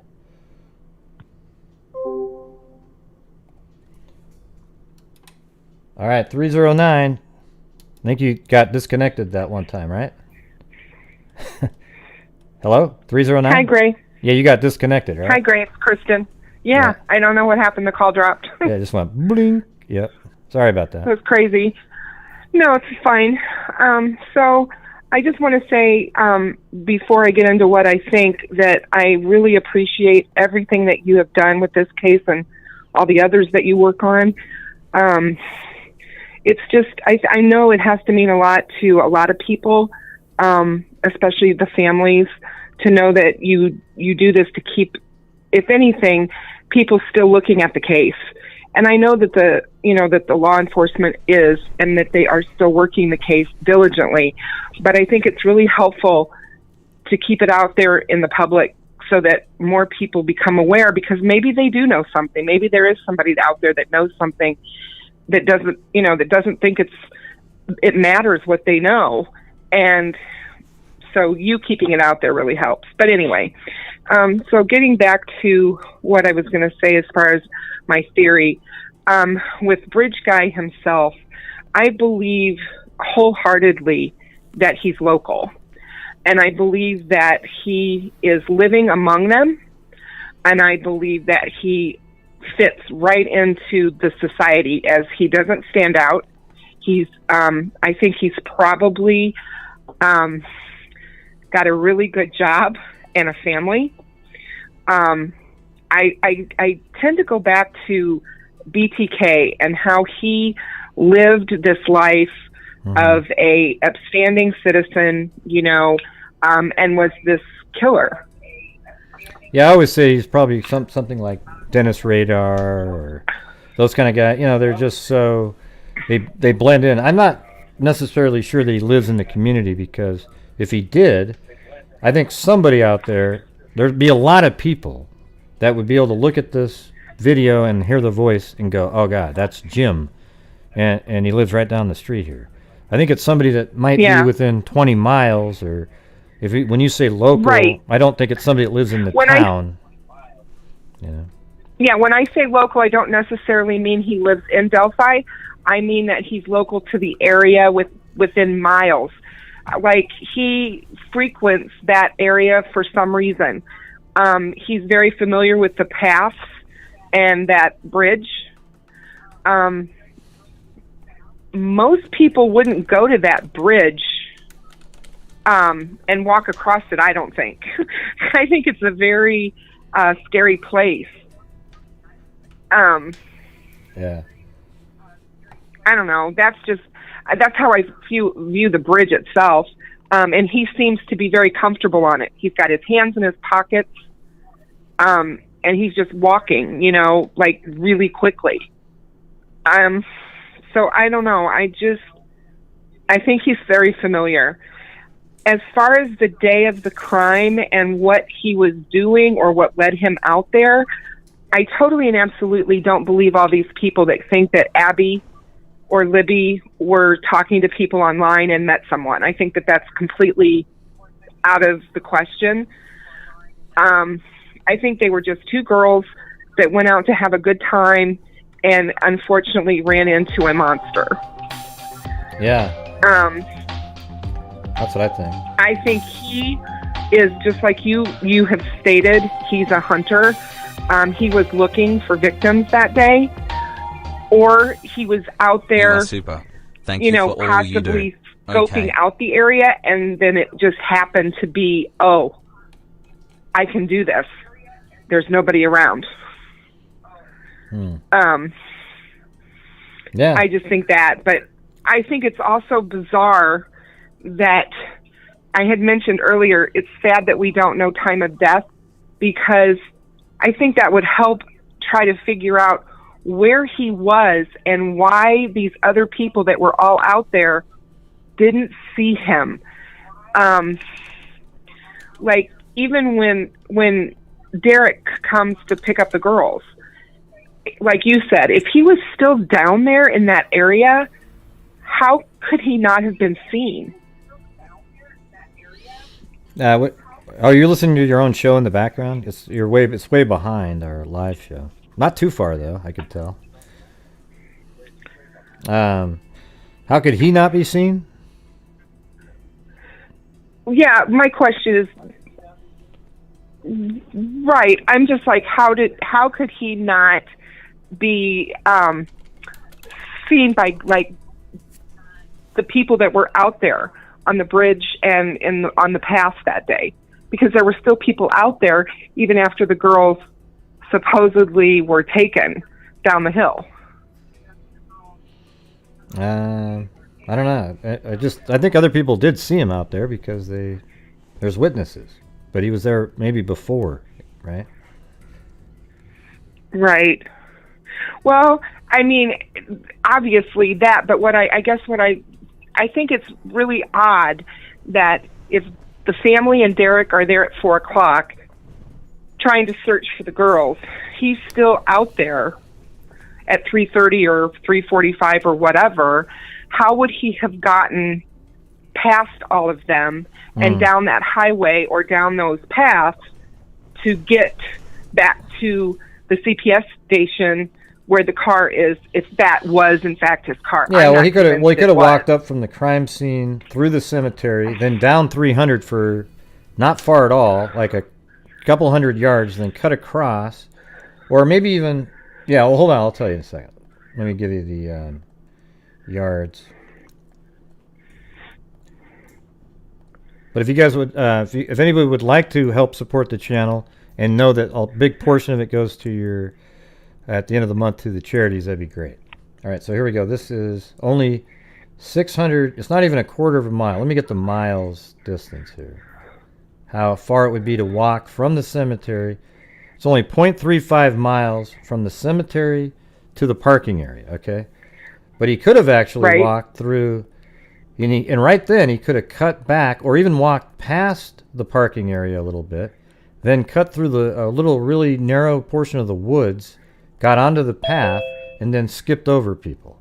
Like, he probably didn't want to be seen on the trails again because it'd be like, ooh, yeah, I saw that guy. He was on the trails. So he probably cut over at some point. He could have even walked from the crime scene up around. Randy Gravitz actually did a video one time, a long time ago, where he walked from the start of the bridge around. So it could have been that the person walked through the woods and then cut back about halfway in between the start of the bridge. I mean, there's a million different routes the person actually literally could have taken, right? Right. Yeah. And I get that. I just think it's really strange that he would have been able to be still at that crime scene with the girls, because it seems like Derrick got there really pretty quickly from the time that whatever transpired.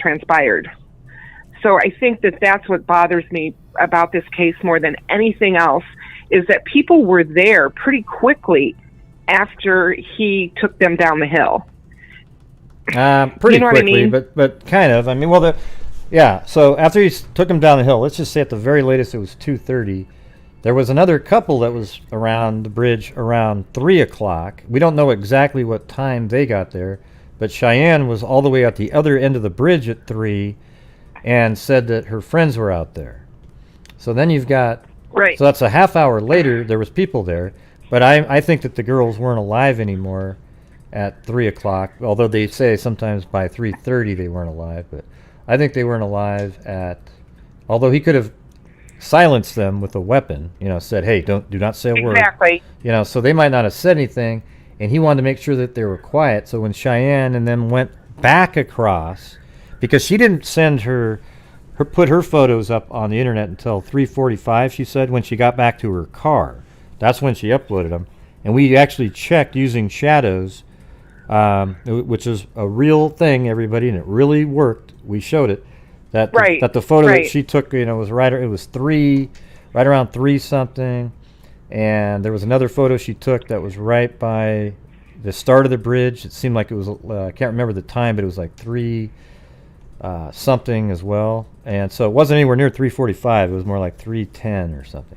So that could have been at the beginning of her walk, or it could have been at the end.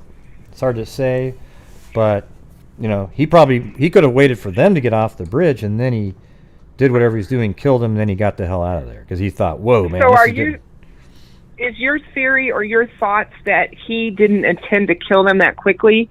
That it happened because maybe he heard people out there? Yeah, I think that's a possibility, because he must have heard them, especially when there's no branches on the trees. I think you could hear somebody, if somebody who was at the other end of the bridge and went, hey, and yelled down, you could definitely hear somebody. Oh yeah. I'm from Illinois and a farm girl, and spent a lot of time in the woods, and you can hear things in the woods, and you can hear people when they're in the woods. So that wouldn't surprise me at all. And with them being up high on that bridge, if they were talking or whatever, I would surely think that sound would carry. Yeah.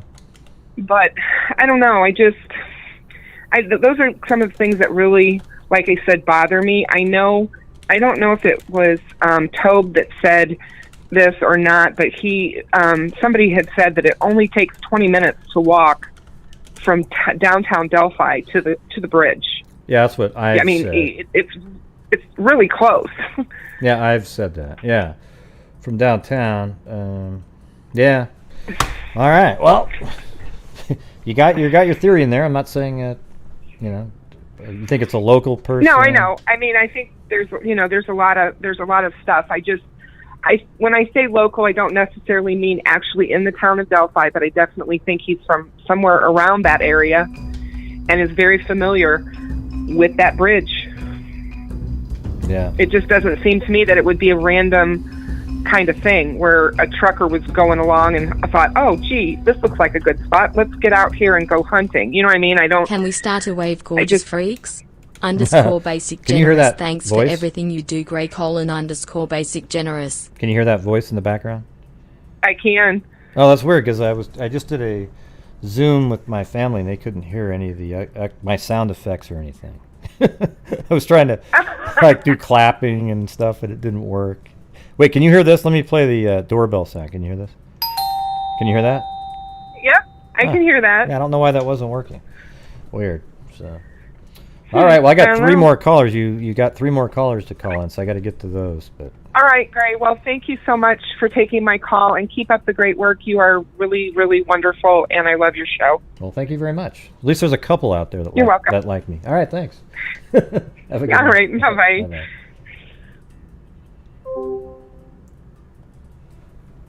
All right, 816. You're on. Thanks, Linda Howell, Sarah Smile, Lee D, Zozo. 816. You're on 816. Pretty good. Who's this? Wait,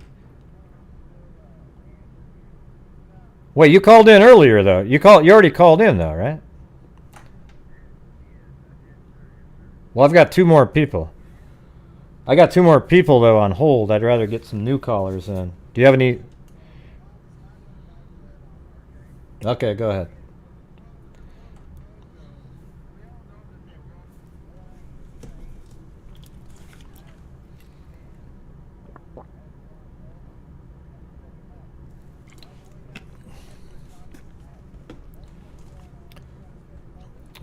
I don't think he looks anything like Ron Logan or anything. I don't even think he has this. I don't even think he has this. I don't think so at all. I don't even think he has any of the same clothes at all that Ron Logan wear.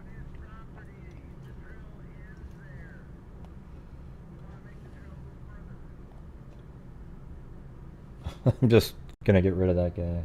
It's not working. It's not working for me. All right, hold on a second. All right, 614, you're on. You guys couldn't hear him. He was talking about Ron Logan and everything. 614, you're on.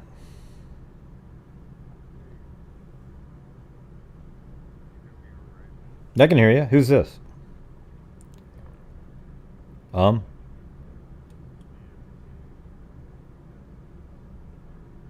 1317, since you're a basketball fan, that's 13 is Chris Mullins' Olympic number, and 17 was his number with the Warriors and Pacers. Anyhow,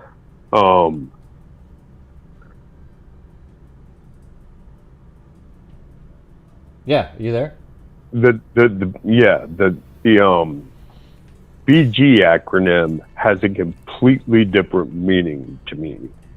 Bitch guy. I wish people would stop calling this bastard the bridge guy. Yeah. That's my biggest pet peeve with the entire case. Mm-hmm. As far as people talking about how old he is. I can see him being younger. But I mean, trying to figure out his age with the grainy video and the shadows being cast, I don't think anyone can definitively say which sketch he looks the most like. Yeah, the thing is, I'm not really confident on the sketches, especially when you go, each sketch looks nothing like each other. I hate when people go, I can kind of see this just being an older version of this. No, listen, everybody. They don't look like the same person at all, okay? One of them looks kind of like Tom Cruise. The other one looks like a cave troll, okay? So they don't look anything like each other at all, right? So then later on, when you have somebody say, hey, it's in between, okay? So it's in between Tom Cruise and a cave troll, everybody. Let's get to work on that one, okay? I don't have any faith at all in what the guy, when we see the guy at the end, people will go, see, he did kind of look like, of course, everybody looks like, if you put my face out there and he kind of went like this, hey, and he kind of twist it around, you go, look, he looks like Gray. He'll look like anybody.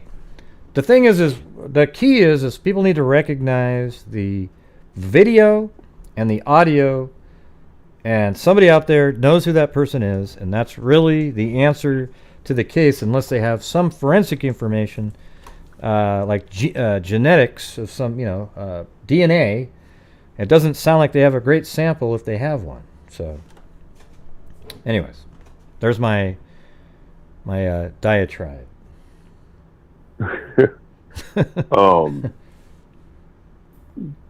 Trying to think, there's something else that really pisses me off with the case, and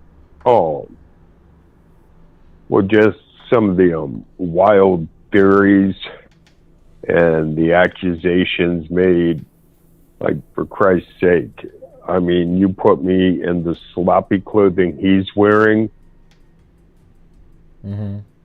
that could be me, basically. Yeah, well, like I said before, I watched a video one time. It was just right after the murders, like literally, I don't know, within a month. And I saw a video, or maybe it was an article I can't remember exactly. I think it was a multi-photograph article. And there was 10 guys in there. Every single guy had a baseball hat, blue jacket, jeans, and some sort of brown hiking boot type thing on. Okay, so it was like, as soon as I saw that, I went, man, this guy looks like everybody else. He's just a typical looking person that maybe has some stuff in his coat, but he looks and dresses like everybody else. Yeah. Kind of your Midwest white trash vibe is what I get.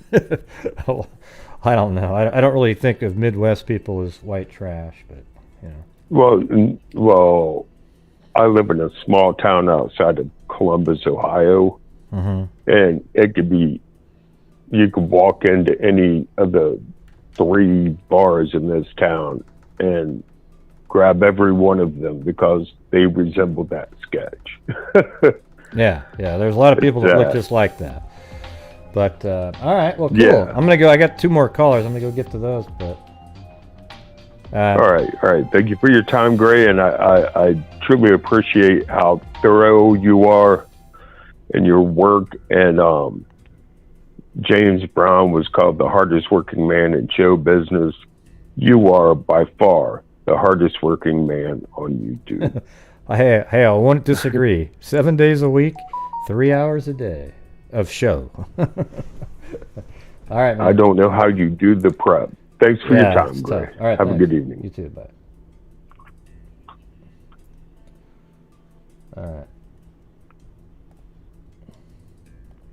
All right, somebody with an iPhone. The iPhone person. Who are you? You got to unmute yourself, iPhone person. Yeah, I can hear you. Yeah. Who's this? Sean, I called in probably a week ago or so. I talked to you for a little bit. Oh, yeah? Yeah.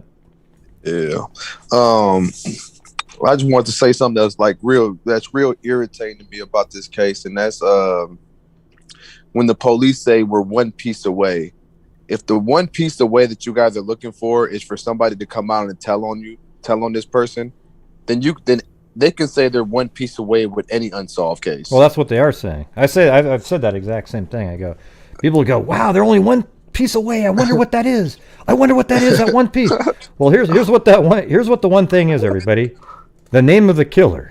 Okay. Exactly. Like if that's the case, they can apply that to any unsolved case. No, that's totally true. Yeah, that's exactly right. So that's what kind of I mean, it's only frustrating if that's really what it is. But if they're saying that to a specific person, and they know the specific person that they're saying it to, but they can't just come out and say it, like, oh yeah, we're directing this towards so and so, the child of the bridge guy, or so and so, the wife of the bridge guy. If they're directing it to a certain individual and they know the individual that they're directing it to, then it makes more sense what they're saying. You know what I'm saying? Then to sit up there and say, oh, we're just looking for one piece. We're just looking for somebody that we don't know who, but we're just looking for somebody to come out and say, oh, it was them. Yeah. So that's what kind of leads me to believe they know who it was. I guess the hopeful way to look at it would be that they think they know who it is, but they need that one piece that links him to the crime. Yeah. That'd be the thing that you would hope that that's what they're talking about. But I've heard that same sentence in a million cold cases, and 40-year-old cases too. Hey, listen, we're really close. We just need that one piece. Yeah, every case, everybody's really close. If you consider that if somebody just comes in and tells you who it is, you got the guy. Right? Yeah, so that's why I totally agree with what you're saying. You can basically say that in every single unsolved case. That same sentence. Yeah. But don't you think that if they didn't know who it was, don't you think that they would, at this point, they would want to release more? Yeah. Don't you think, don't it seem like don't it just make sense that they would want to release more if they really didn't have anything? Yeah, I think that they should release more information. I keep saying that they need to release any extra photos that were taken on the bridge, I would just, if I was them, I'd release the entire video up until down the hill. There's really no reason that they can't do that. Okay, the reason they're not doing it is because Abby can be seen it's a huge video and they cropped out a small portion that had the killer on it. And they just don't want her seen. And maybe that would be a little bit disturbing for the family to keep seeing their daughter alive walking. So maybe I can totally see that part. But how about show him in more detail? Just don't show her face, Abby's face. But let us have the entire audio that's on that up until down the hill, because apparently that's all the family's got to see. I think we could see the same thing that the family got to see, and it's not going to affect the investigation. Justice for the girls. I don't think we need to know anything. Now, it also could be that we need to know what the signatures were, because those signatures might be something that are very familiar with somebody who knows this person. Like let's say this is a person that was really into, little dolls with with a cross in their hands, and all of a sudden they say, "Hey, there was dolls with crosses in their hand," and then they go, "Shit, I know this guy," and then they look at the sketch, or not the sketch, they look at the video, and then they hear the audio, and they go, "I think I know that." Yeah, I think that might work, right? I think knowing what the signatures might make a big difference. Yeah, especially like if they can compare it to like other cases, maybe other law enforcement can see that and compare it to other cases. Do we have any idea like of how they were staged? Like was it staged to be like a suicide, like look like they both like committed suicide, or one killed the other and then killed themselves? Or no, I don't think it was anything like that. I think they just found both their bodies and they were both killed. There's information out there, that's out there. I don't like repeating it all the time, but I don't think it was staged to make it look like anything like that at all. Okay.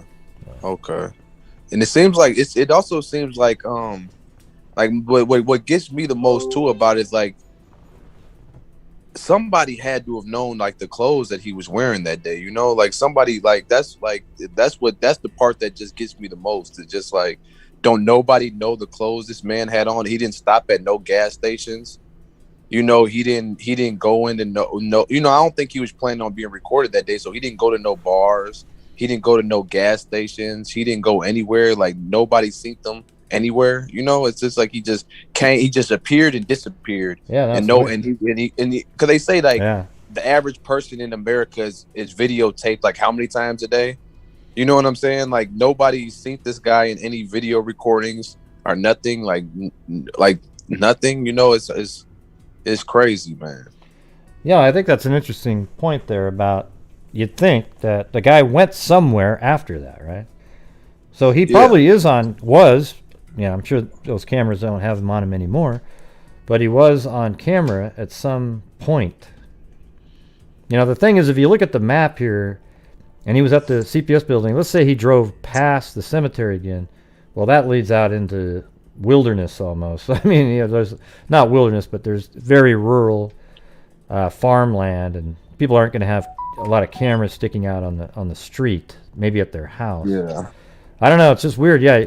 Here's what you know for sure. On that day, some camera out there somewhere picked him up, other than Libby's camera, but they just didn't know where that would have been, I would imagine.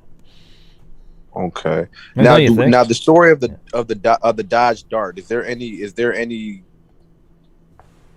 confirmation on that, or? I don't really know anything about a Dodge Dart.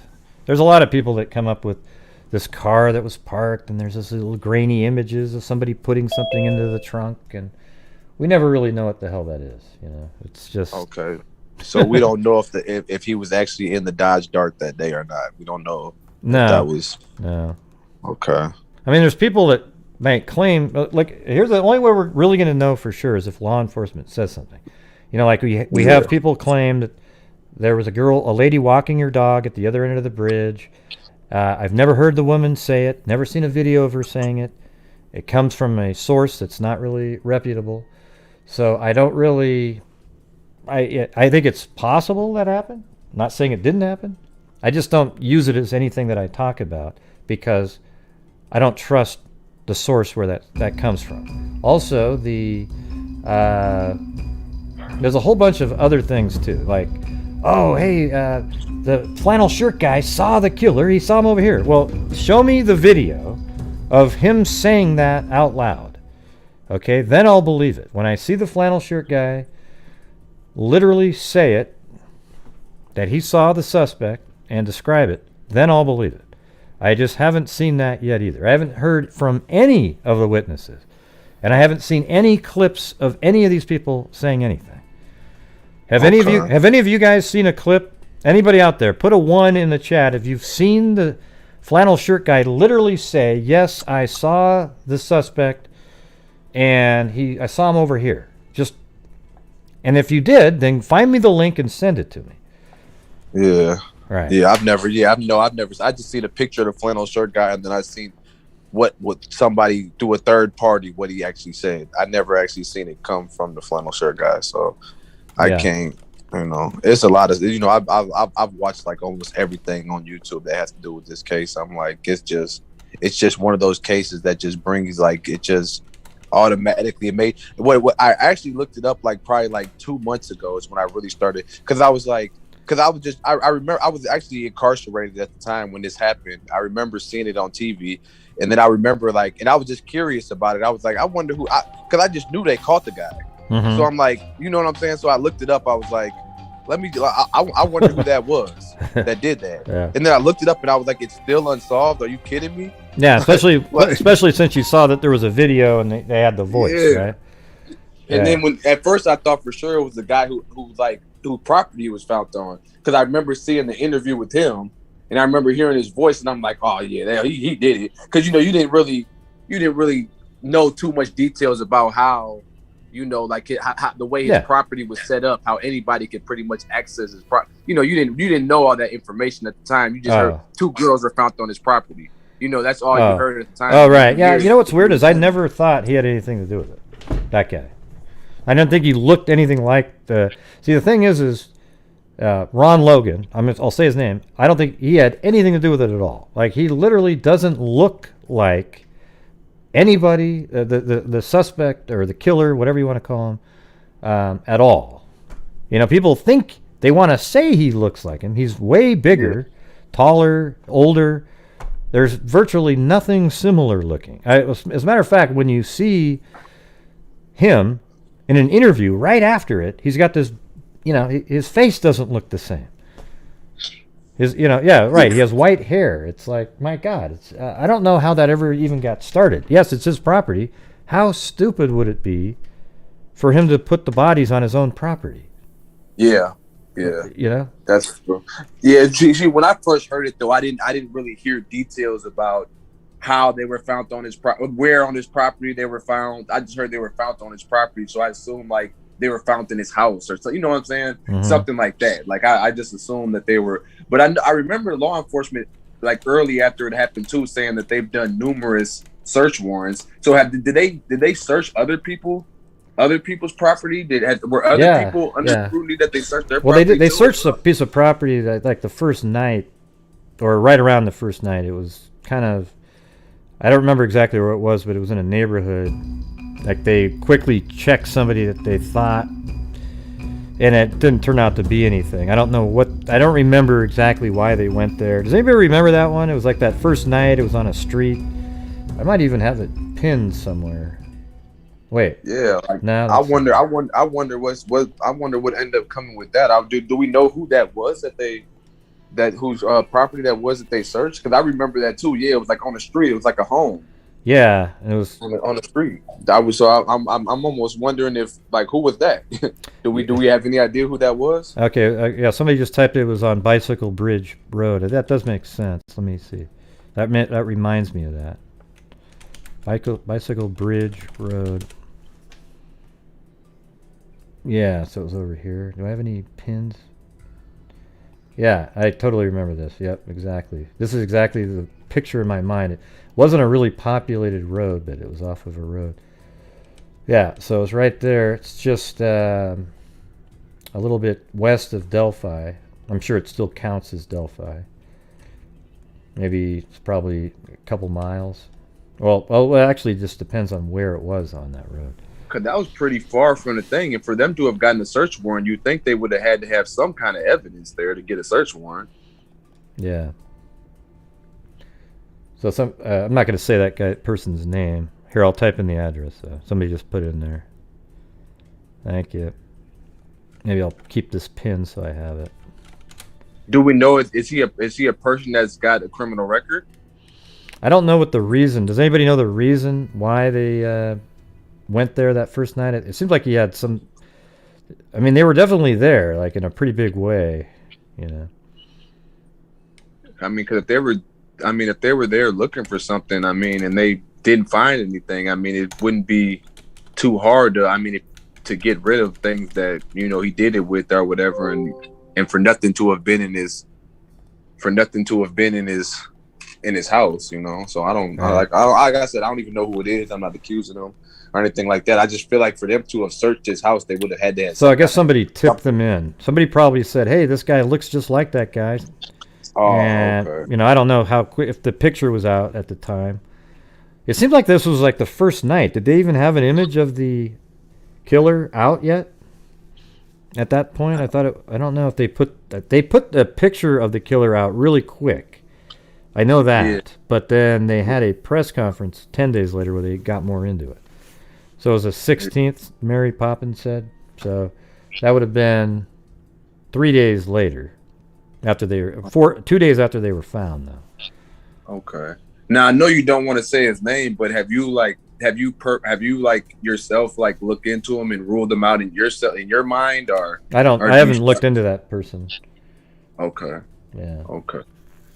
It's hard to know what's. I just, you know, I'm going to go with law enforcement. You know, I mean, they can look into somebody like that really, really deeply, and you could say, well, they just couldn't find enough on him, but maybe that was, you know. It's interesting. In your mind, does he look like he could be the guy? I haven't seen him. I don't know what he looks like.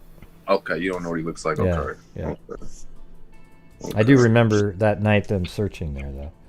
It was interesting. Yeah, I mean that was one thing that's kind of always stuck out to me too, because I remember watching it on the news and I was like, okay, that's not the Logan's house, so I want like what gave them the probable cause to search the guy, So it's just like, I don't know, just one of those things. Like maybe the whole time they've known it was him, and just like I said, don't have enough evidence to get him. Maybe I don't know. Yeah.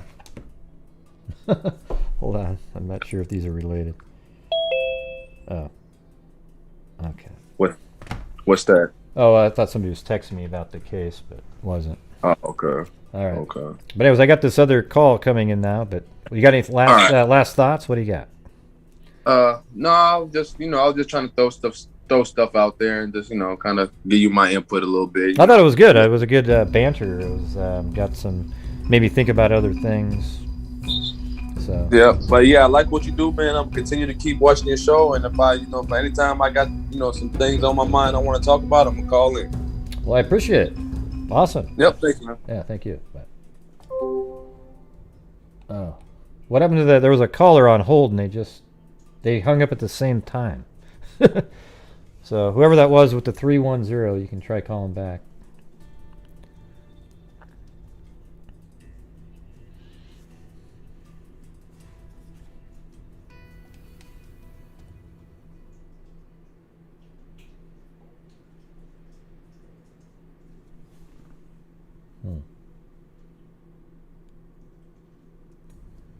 All right. Oh man. So I noticed that nobody typed in a 1 when I asked the question, have you seen a video with the flannel shirt guy saying out loud that he saw the suspect? The killer, not the suspect. Okay? I haven't seen that. I haven't seen any other people say that. So until we actually hear from them, I have a hard time accepting that as a fact. Okay? Now, if I went out and I talked to those people, I would play the video of them saying it to prove it to you. Okay? I think. I mean, here's the thing: is if I actually spoke to the flannel shirt guy privately and he told me that he saw the killer, and he said I could bring it up on the air, I would bring it up on the air, but I'd be in that same boat where I wouldn't expect everybody to believe me, although I think people in the freak family that have been here would, because I don't lie to them about anything. Okay? When I screw up, I say it. That's just the way it is, I've actually deleted videos that had like I put up a video and there was like just one little graphic that I had wrong, or I got screw it, and I deleted it. And that video was on fire. It was like early on in the Delphi case. It was actually my first flow video. That's the one Robert Ives commented on. But then I deleted it and uploaded it again, just fixing that little minor overlay image that I used. Okay? That was it. Because I don't really care. I like accurate information. All right, here we go. Hey, thanks, Susie Heath. And thanks, everybody. Emily Flotilla. I can't scroll all the way up. Miss Marple, Trisha Rasmussen, Kit Kat, and at the end I'll mention all of you again.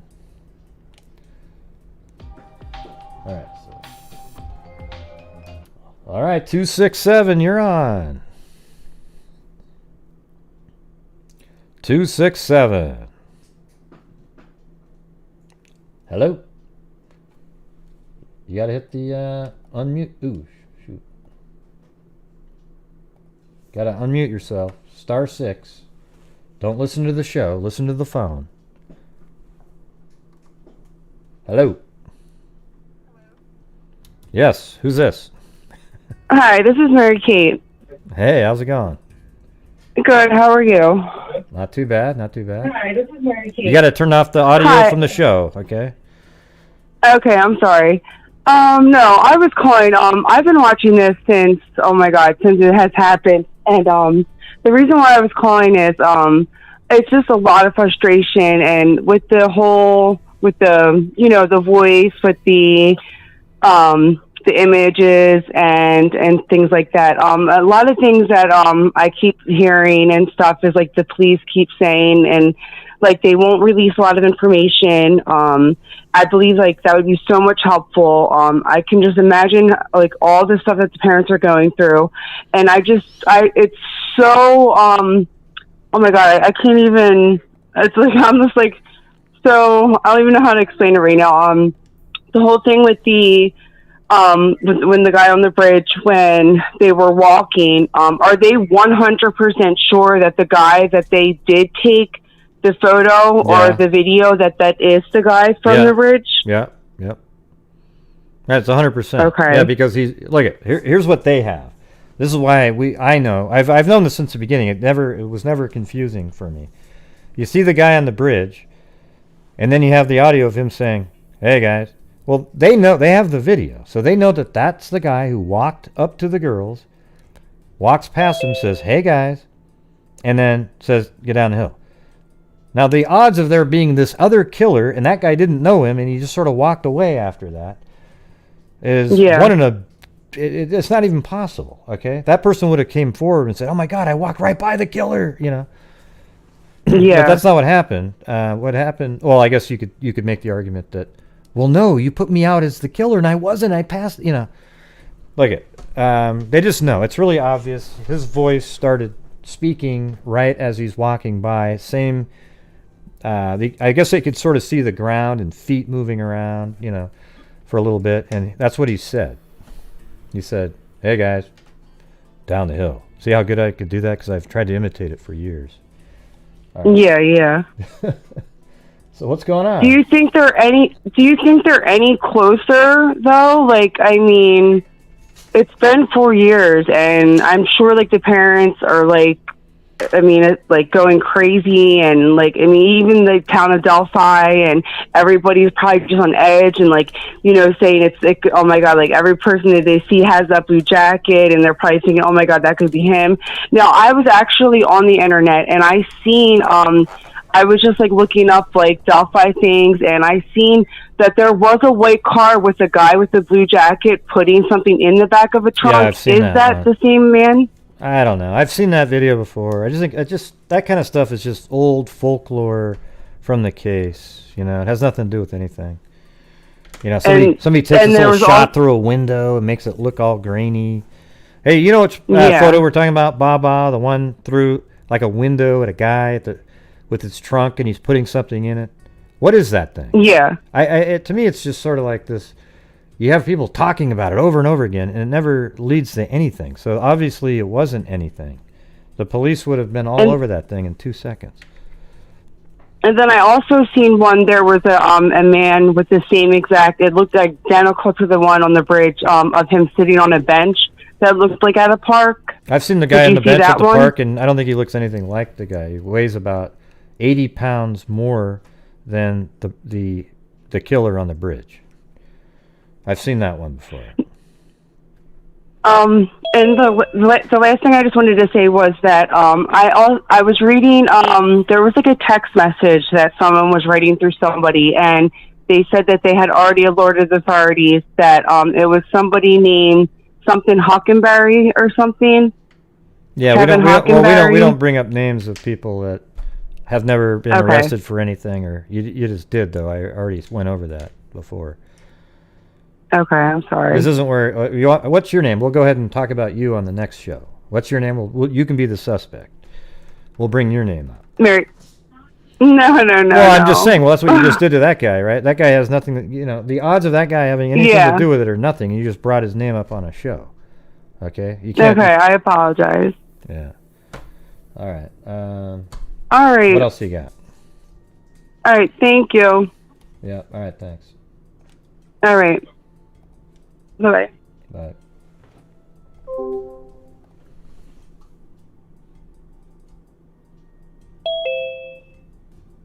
I can't stand that kind of stuff. Hold on. How come I've got another 813 calling in? I'm going to switch over to the...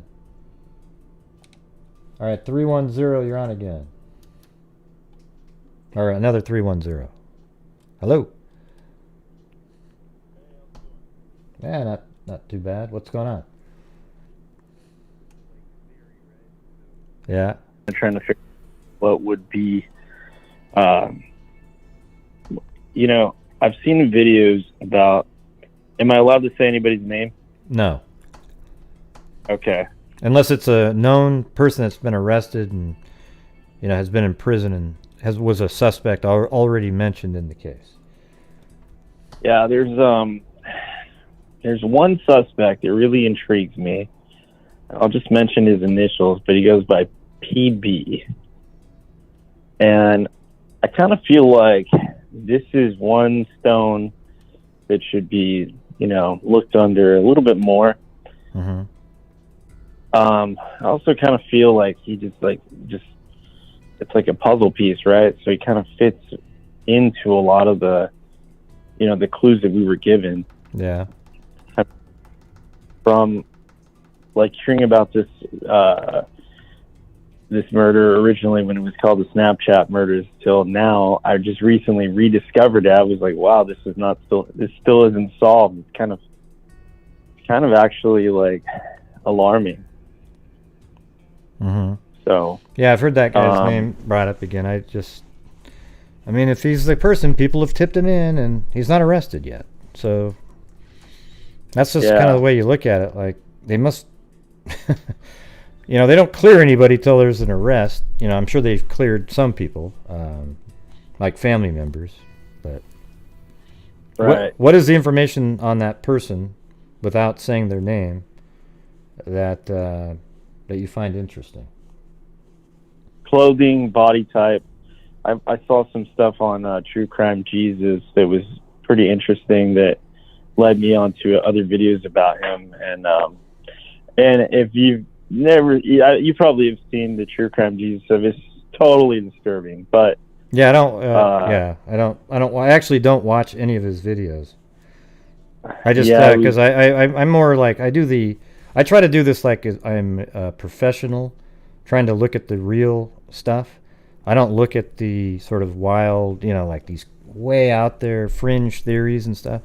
That's just not the way I do it. So maybe that's why I'm not as, you know, popular on individual videos, because I don't do the sensationalistic stuff. Okay, I mean he seems like a pretty decent guy and everything like that. That's just not the kind of videos that I make. All right, so yeah, totally.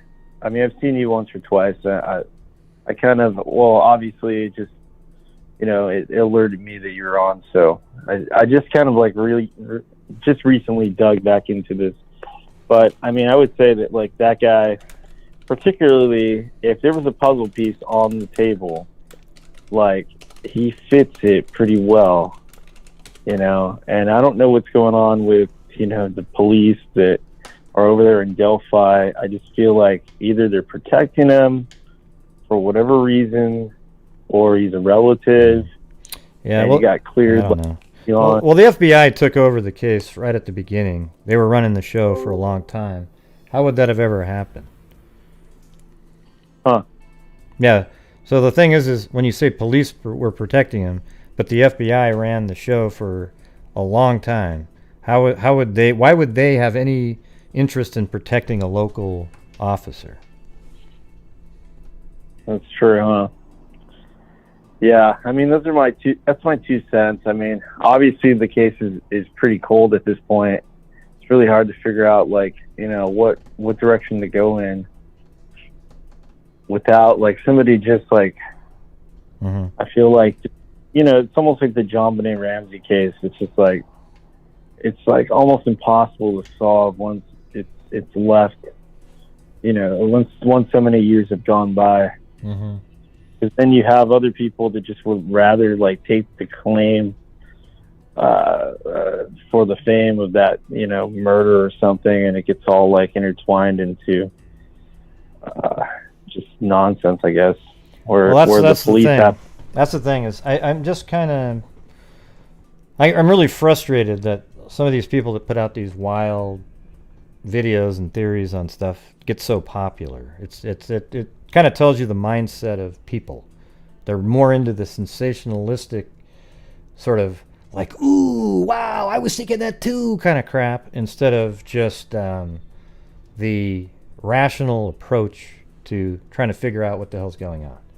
I try to have guests on that are, experts when I do have them on, and just regular, I try to associate myself with other people that actually think similar to me, or where you're just trying to find what are the facts in the case and put it together. Now, all this other stuff, the investigation and trying to find the killer by going onto social media and digging around, I would think that like the FBI and law enforcement and all of them have been doing that since the beginning, and better than people sitting at home looking at the same, pixelated images over and over and over again. That's where I stand. So I don't know. I get really frustrated with the excitement about some of these other videos that people are making, selling absolute nonsense to people, right?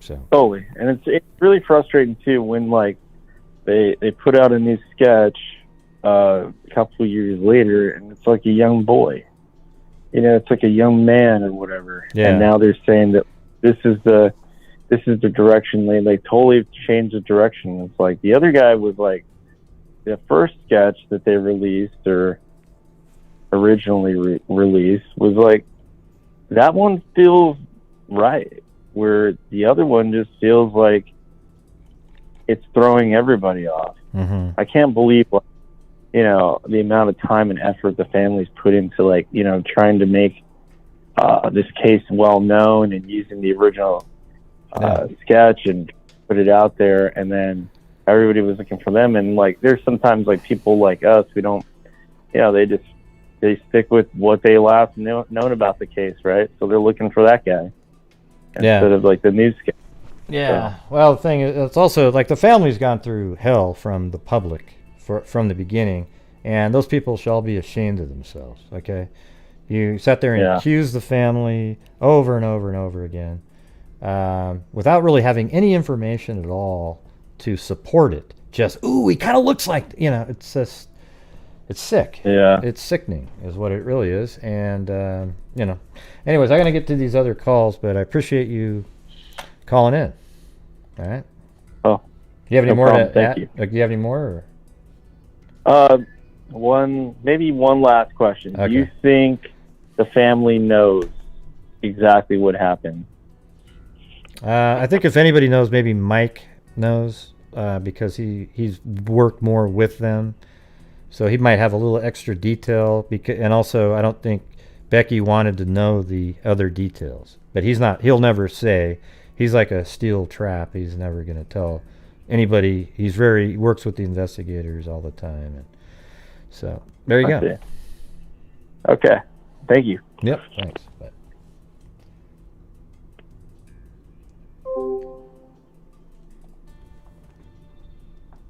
All right, John. Someone named John's on. I don't want to say your name. Actually, his wife. Oh, sure. We Wow. share Okay. a computer. Okay, it's Jessica. All right. Yes. Jessica, He's here too, though, because you- we both are pretty passionate about this case. Are you Jessica from the chat, or Yes, yes. like? I mean, So, but you watch all my shows, right? Normally, or Well, yeah, and that's what really got me started back on Delphi this last time. So, I've tried to kind of walk away from it because it can bother you really bad if you're a mom and you watch, if you just immerse yourself in it. But I just wanted, ever since you had the criminal profiler on to go over Delphi I think it was a few months ago, that really got me re-engrossed in the case. And I have tried to look at it from the aspect of what she said about the second press conference about them having a Please specific say why you don't think it is G. suspect in mind. Yeah. And I think that I've tried to rationalize in my brain that maybe that's the reason they haven't released the FBI profile, because it's the only thing that makes sense to me. And why would you not release the FBI profile unless you think it's going to spook someone who you're already watching? yeah, they haven't. Well, they haven't. They did the one sort of generic profile at the first press Right, but it's so it's not detailed, and to me it didn't give anything that would make someone who knew this person. Yeah, I know that they have. I'm sure they have a really detailed one Right. And so why not share it with the public, I guess, is my main question. What is their reasoning behind not sharing the profile? And I don't think they've ever said. Well, because they probably there might be stuff in it that I mean, that's one of those things, like they could release it, but maybe they're trying to. It might be so detailed that it would kind of tip the guy off that they're onto him, and then and that's what I think too. And that might not necessarily indicate that they have a specific suspect in mind. It might be so specific that even if this guy isn't even on the list, he says, "Oh, this is about me." But I can understand not releasing the signatures. I get that, and I understand, But then the comments made by law enforcement in this case, it just muddies the water even further. Like, when you have Robert Ives say things like, there's a lot of physical evidence, but it's not what you would think. And that just makes people go crazy. And I know it doesn't serve any purpose. Well, he also said that it's physical evidence that you would take a picture of. I think those are, I think what he's talking about in those are the signatures. So maybe, and I think everybody's got to give Robert Ives a hell of a lot more credit, because he's the only person that was willing to sort of step outside. I wonder if he's even gotten in trouble for mentioning that he probably has. Maybe signatures. Not professionally, but maybe like personally, people from the town calling him and admonishing him or something like that. And that's another thing that I find very strange about this case. I live in a town that has grown a lot in the last 20 years, but if something like this happened, and we've had very few murders here, but if something like this happened in a small town, I feel like the rumor mill would just be out of control locally, and some of that would seep into, confirmable by journalists to be published in the media, I guess, not just necessarily small town gossip. Yeah. Because there's 30 people there when the girls were found, right? There was people searching. I don't know the exact number. There was people, Kelsey was out there. And she was with I think a teacher of theirs, and they were just walking around, and there was a lot of people out there searching. I don't know what the total number were right in that area when they were found. I thought it was a smaller group than that. Right, and it might have been. I find it odd that more of that hasn't leaked out. And leaked out, I mean, not in, comments on Facebook groups. I mean, leaked out as in confirmable by the local press there. Yeah, there's only the one family member that, or apparently, well, not a family, well, I guess a relative to Anna that put out some messages on Facebook that keep being spread around. I've had those since the very beginning. I just never say those kind of things on the air. Because they're not confirmable, and we have no idea if that's really what happened. And I've actually asked family members, and they said that it's not accurate, but again, maybe they're saying that because they don't want somebody, they're not going to say, well, that's accurate, and then all of a sudden I go out, or whoever, unless they told me don't say it, I wouldn't say it. Right, and they've behaved in a way that, going through the worst thing in the world, that is just absolutely, completely admirable. Like, they have handled this publicly, at least. I'm sure privately it's, awful to them, but publicly, the way Kelsey handles herself is just beyond my imagination. Well, for someone who's been through that. Well, she's pretty amazing, because before all this, she was very shy. Even at the beginning, her face would turn red when she'd talk, and she just but then at CrimeCon she seemed really just sure of herself, a lot better about a year and a half ago or so. And so that's when I got her her podcast kit. I got her a microphone, a boom mic, and all the stuff. And then she'd been going on all these tours around the country, giving on different shows and whatnot. And now she's gonna do amazing things. Yeah, now she's just so exactly. She'll just kick ass. She's very confident. Knows what she's doing. But the only other thing that I think that has struck my mind about this case recently is I understand, people always say, well, he's got to be a local, he's got to be this, or, he has to know that bridge to walk across it. And I think that discounts a lot the fact that he knew he was there to kill 2 little girls. So I think we can't really put rational thinking to someone who would be there for that purpose. A normal person walking across that bridge who'd never been there would probably be careful about it. But somebody who knew that on the other end of that bridge was something that he's probably, you know, I hate to say it this way, but probably planned and fantasized about, whether it was the girls or someone else. Like, I don't know if he was local or not. I mean, I think there's some elements that make you think he might be, but even Robert Ives says he's not sure about that. And then, and then you've got people like Baba in the chat there. She went out to the bridge and just bolted across it the first time and back. You know, what was the time? What was your time that you came back, walked across? She actually timed herself walking at a regular pace, not running or anything like that. I think it was less than 4 minutes. It was right, and I certainly wouldn't walk across it for any purpose, but I think that when people say that that's the reason he's local, it's a red herring, and it's the same thing as, you know, when people say, oh, it must be a teacher because he knew they were out of school. I mean, that's ridiculous, because school calendars in some cases, you know, this was the day on their calendar that if they didn't have to use all their snow days, they got back. And so, I mean, those things are published, you know, the academic calendar in advance. And so I don't think that you can say that, because in a small town, everybody knows when school is in session and when school is out. So I think that that's just something that distracts from the actual facts of the case. Yeah. So, hey, look at that. Beth got across in 3 minutes and 35 seconds. Yeah, yeah. But, you know, maybe it would take 7 minutes leisurely walking. Right, right. Let's say 6 minutes just strolling across. Right. And now if you're stopping, taking pictures, maybe 8. So let's say it was 2:06 or 2:07 when that picture was taken. Let's just give it 10 or 15 minutes. So I think they got across at 2:22 or something, 2:25. Right. But we don't. And I don't think he went out there with the girls in mind either. You know, I mean, like I don't buy into the idea that he knew they were there personally, those two girls. I don't think that that's true.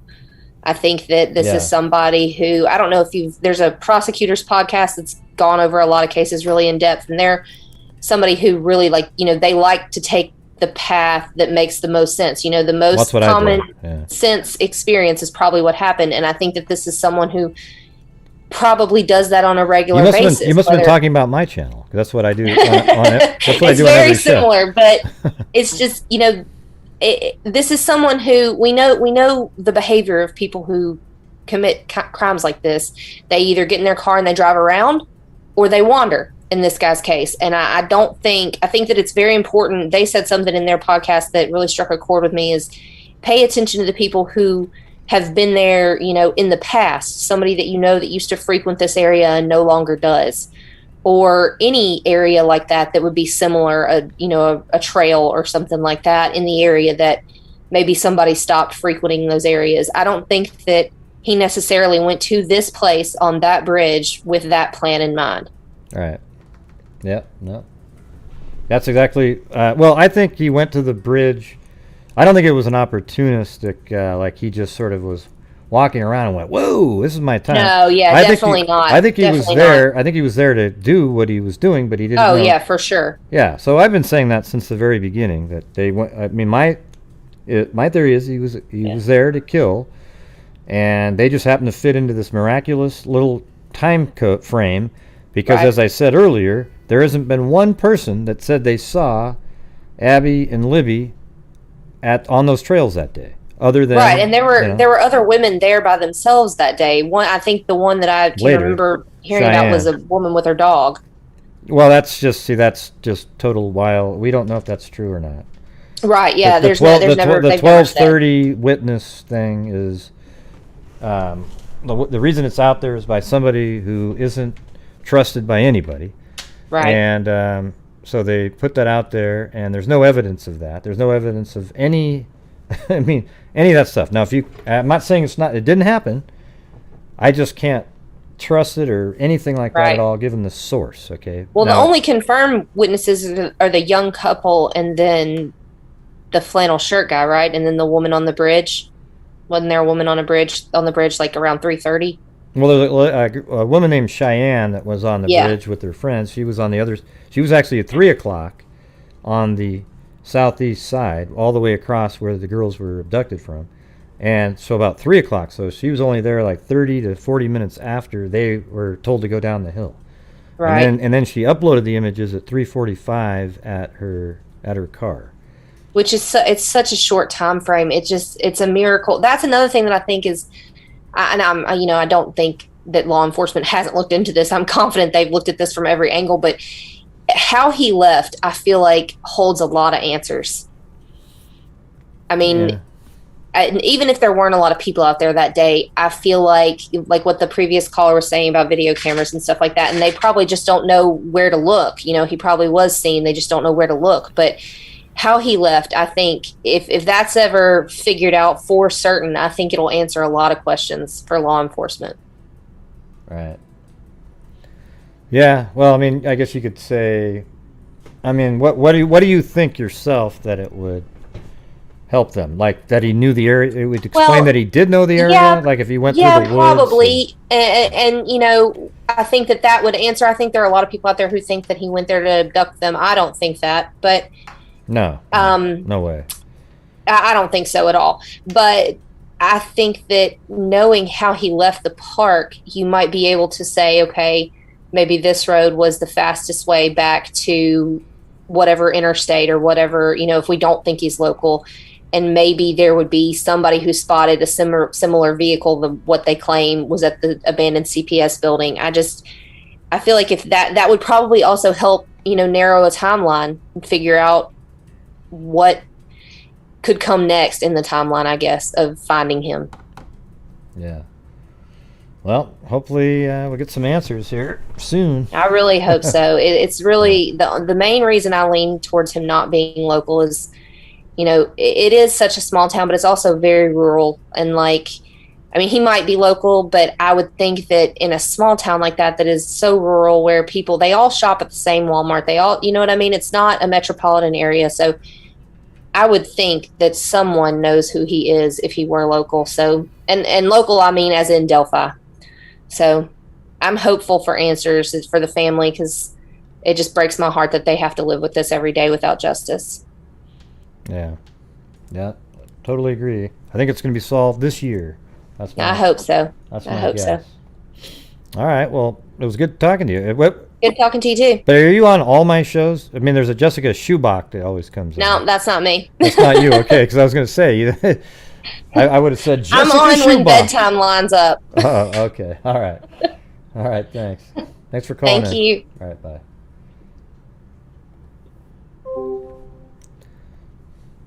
So another Jessica. I guess with 700 people, there might be two Jessicas. All right. I'll be back in just a second. I gotta actually use the facilities. It's been you gotta admit, I've been on this for 3 hours and haven't even got up once. Okay. All right. So just a second.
waving at the freaks, waving hand, wave back if you, heart, grey.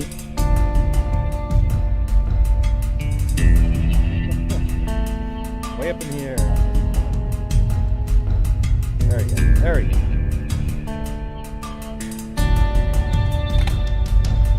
Man, that's amazing, everybody. This has been like the worst donation night of the entire week with 700 people watching. Unbelievable. You'd think it would be really a big one to help out at the end of the month, but oh well.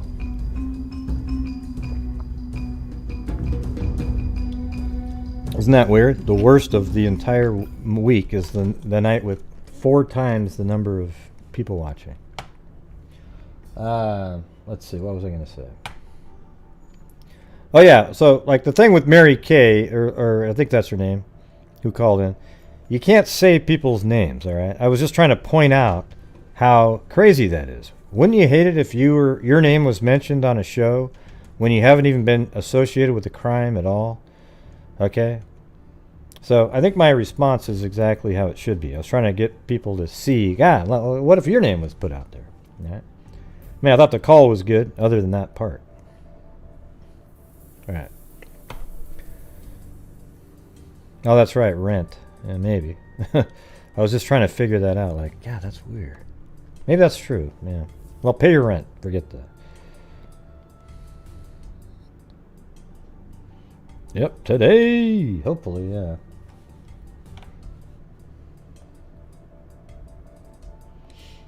You know, 60 people tuned out as soon as I went to the bathroom.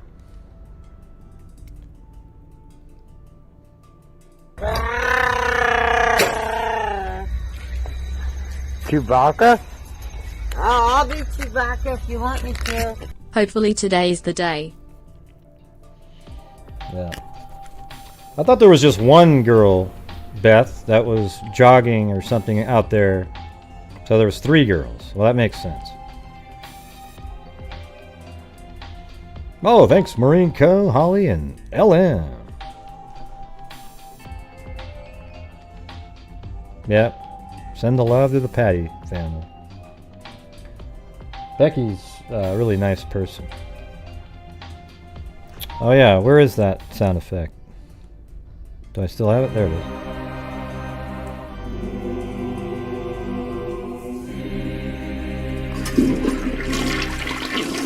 Yeah, but they were like 16 years old, right? Always sending love to the Patties, Germans, and Williams. What is 3 you Thanks, rounds Ray, for mean? keeping the case on the forefront.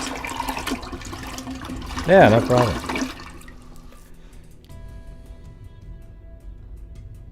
Thanks, Kristen. Yeah, and I think they were actually friends with one of them knew Kelsey, right? Or knows Kelsey. Yeah, I think I've actually heard that. So don't all 3 of them, haven't they all 3 been witnesses then? Did they all talk together at the same time?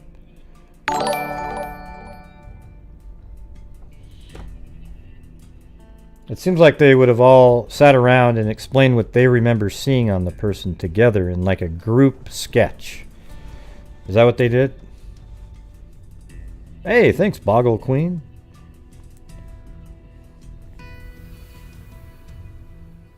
Oh, come on. Those other 2 were there. They would have paid attention. I don't buy that. What, are they just looking in a different direction? Did you talk to the girl, Beth? I don't know. Doesn't make sense to me.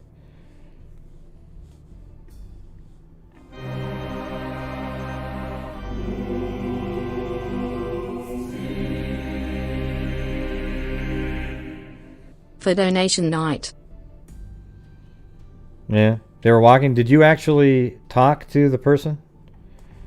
Thanks, Connie. Yeah, and by the way, everybody, memberships also, everything that I make on YouTube, going from advertising revenue, which absolutely sucks. It's the worst form of any of the income. The donations, super chats, and the super chats, ad revenue, and channel membership. I use that to come up with it.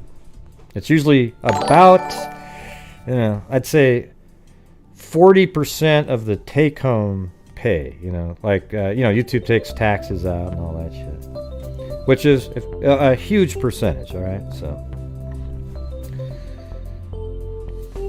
sometimes it's more than that though, because if I try to want to reach a goal, I'll pull some out of Hey, PayPal my freak or something. family for a good cause. Thumbs up, thumbs up.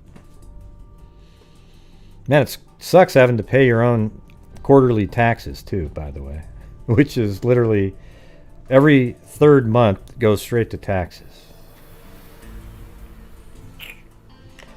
Freaking taxes. And they're going up. Thank you, Joe. Thank you very much.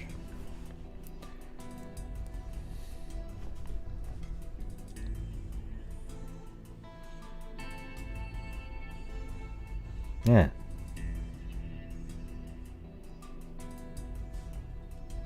What? No, what are you talking about? They didn't see... there's nobody out there that saw the girls. Right? There's nobody out there that saw the girls that day. Other than the killer and Kelsey when she dropped them off. That's it. There isn't any other people that walk around and go, oh yeah, no, I was about halfway down the trail and I ran by Libby and Abby. Right? There isn't anybody out there that says that. Chewbacca? Thanks, Miss Marple. If you want me to. If you can find somebody, that'd be great. I'd love to hear from somebody that says, oh yeah, no, I ran into Libby and Abby halfway down the trail there. To me, it seems like no. I think the guy knew he was alone on the trail at that very moment, and then the two girls show up, and then he says, here's my move. I can make my move. There was just this crazy little 30-minute gap, maybe 40-minute gap, where nobody was out there. Probably because of the time. You know, you're looking at 2 o'clock. Most people are at work at that time. Only students were off. Maybe if they were there, they would have gone there earlier in the day, because 2 o'clock, you're getting later in the day during that time of year where it starts getting dark. Thanks, Run the Run and Miss Marple. I will send more. Bless you.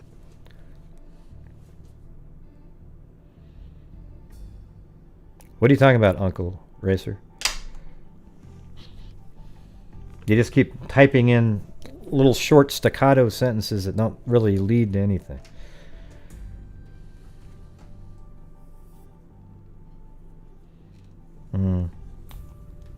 Yeah, I don't think so. Well, he was just walking around out there on the bridge. He's not the killer, though. The flannel shirt guy is like 70 years old, okay? He's not the killer. He doesn't look anything like the killer on the bridge. I think he's got a twin brother or something. Is that right? I don't know if it's a twin or... Oh, so it's the twin then! Oh God, here it goes! Thanks, Amber Maiden.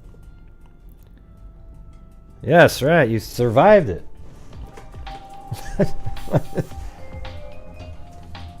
Yeah, Dave and Dan, are they twins or just brothers? Okay, no twin. Okay, yeah. Oh, so it's the brother then. Yeah. I'm surviving my The bridge first guy Delphi looks to me like calling he's night. 35 Thanks, Gray. to... Hell, I'd even say 35 to 50. He's not 70 years old. To me, this thing about, well, he could be 18, I just, man, I don't see that at all. You know, we might all be absolutely shocked one day when they actually arrest the person this year, right? And it turns out where it's a young kid. It's like, God, how in the hell?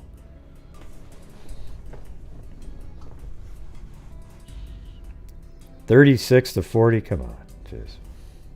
That's a really narrow range there. That means you know your person's 38, right? The one that you think did it. Now I think like 35 to... I can see that definitely being somebody that's like 35. But yeah, I mean the way, just the way his legs are kind of skinny and with the jeans and everything, the way he's dressed, it kind of does look more like a 40-something-year-old person. That's what I've always thought, you know, between like 35 and 50.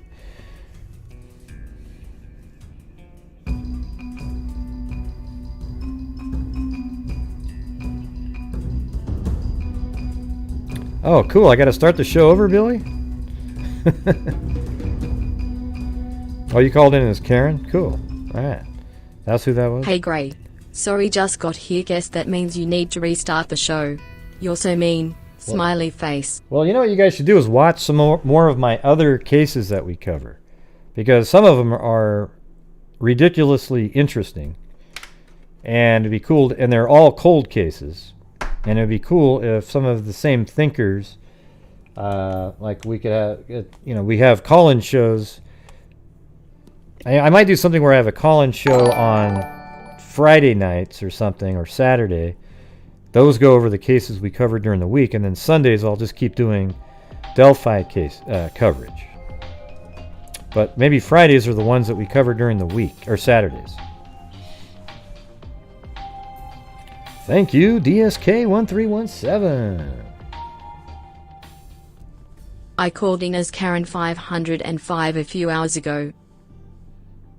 And listen, Karen, when I say you're not a Karen, are you? I'm not talking about you, okay?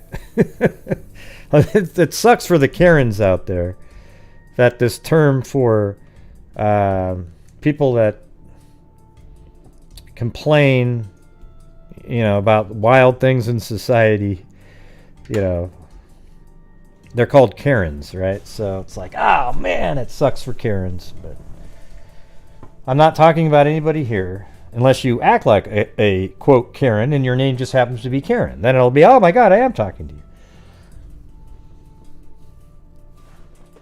What do you mean, Gray? My name isn't Karen. I know, I'm not talking to you, Mary Lou, if your name isn't Karen, right? But sometimes you say things that are being a Karen. You know what I'm saying? Oh, I see what you're saying, like when I complain all the time. Yes, exactly.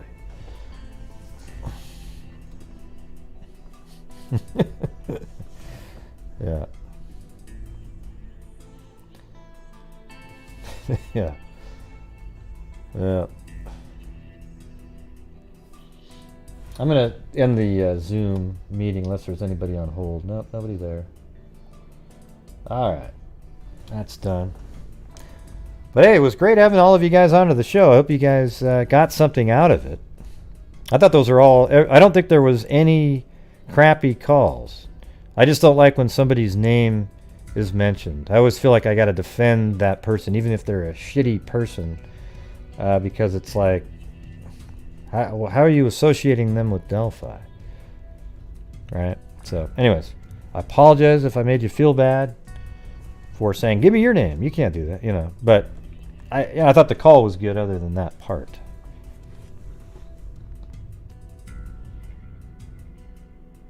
I'm sure they had it for days, Todd. You sound like you're one of those anti-law enforcement people. You want to know it? You want to know, everybody? I think law enforcement in this case worked about as well and as hard as any case that you could ever find. They had the FBI in there from the very beginning and running the show, and they did everything possible. They just didn't have that one piece. They couldn't find who the killer was, even with the information that they got. So I get really sick of people bitching and complaining. And here's the thing, everybody. Why are you doing that? Why are you wasting your time bitching about law enforcement? How does that help anything? You know, going back and Monday morning quarterbacking. Well, oh, they should have kept searching that night. Okay, maybe, you know. Oh, they should have had the dogs go out there and they could have looked. Okay, maybe. Well, they should have had the thermal drone fly out over and over and over again. Well, they did have a drone. He just doesn't remember where he was. There's so many things that people say like that all the time. And it's almost like they don't really care about the case at all. They just want to bitch about how it was handled because, by God, if they were in charge, it would have been solved a long time ago. I don't consider it a cold case. They seem like they're actively working on it every day, all the time. Thanks, Rhea Mazaron.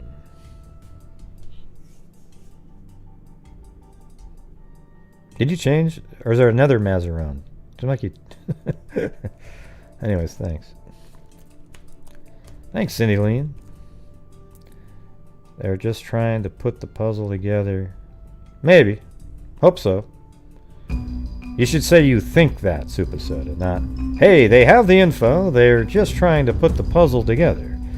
Detectives work behind the scenes, and don't tell the public family everything. Yeah, well, maybe. Maybe. When you say they haven't put the puzzle together, they might not have it completely, Super Soda. They probably have a lot of parts of a puzzle, and they're missing a whole bunch of pieces of the puzzle. But if they got, it's like a puzzle that has no color on it. And then one piece of evidence will come in that places a picture over the puzzle pieces, allowing you to place them in the correct location. Chopped liver.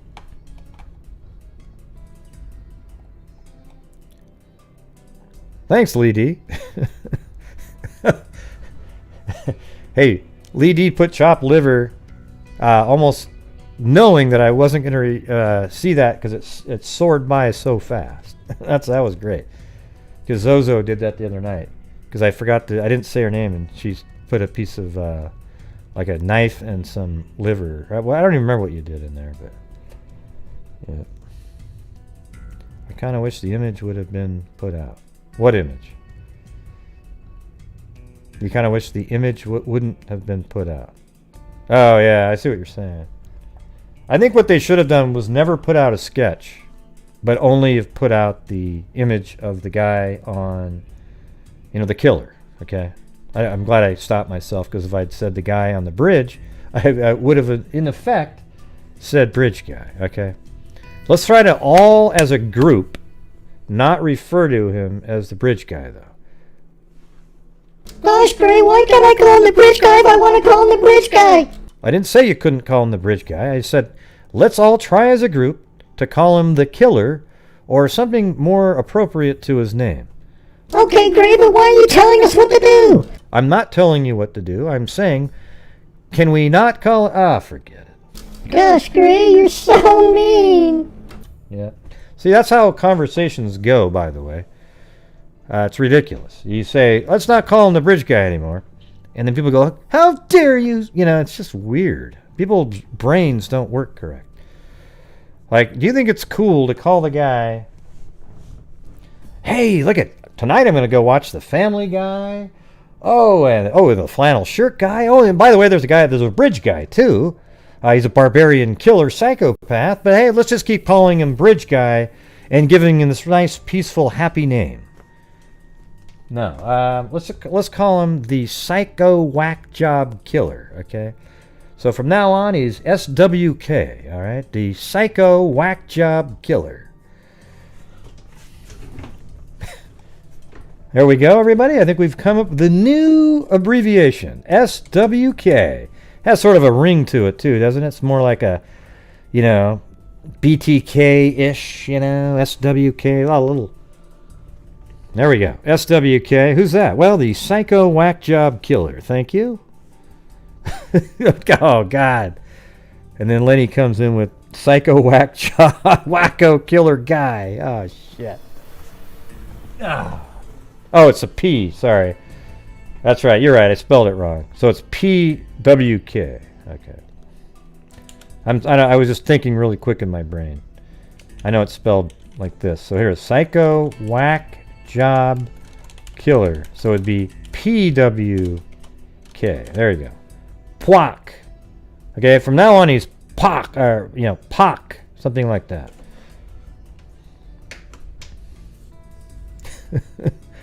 Pock, like that. Oh, let's call him Pock. What does that mean, Pock?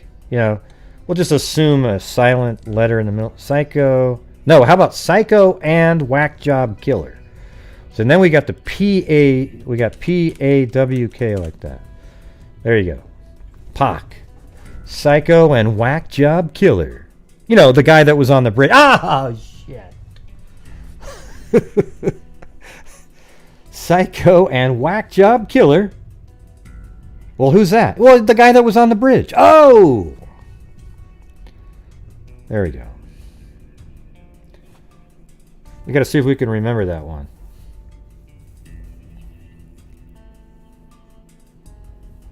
Oh, it is pretty close to Hawk, but it's not, so that's cool.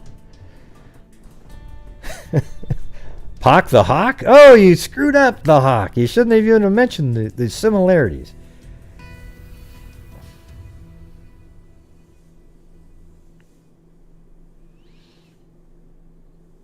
Yeah, there's nothing about that one either.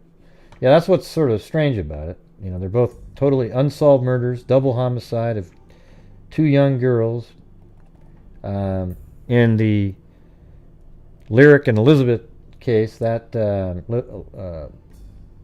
one, you know, that's more like a pedophile, where Libby and Abby, the person, I'm not sure, you wouldn't call him a pedophile.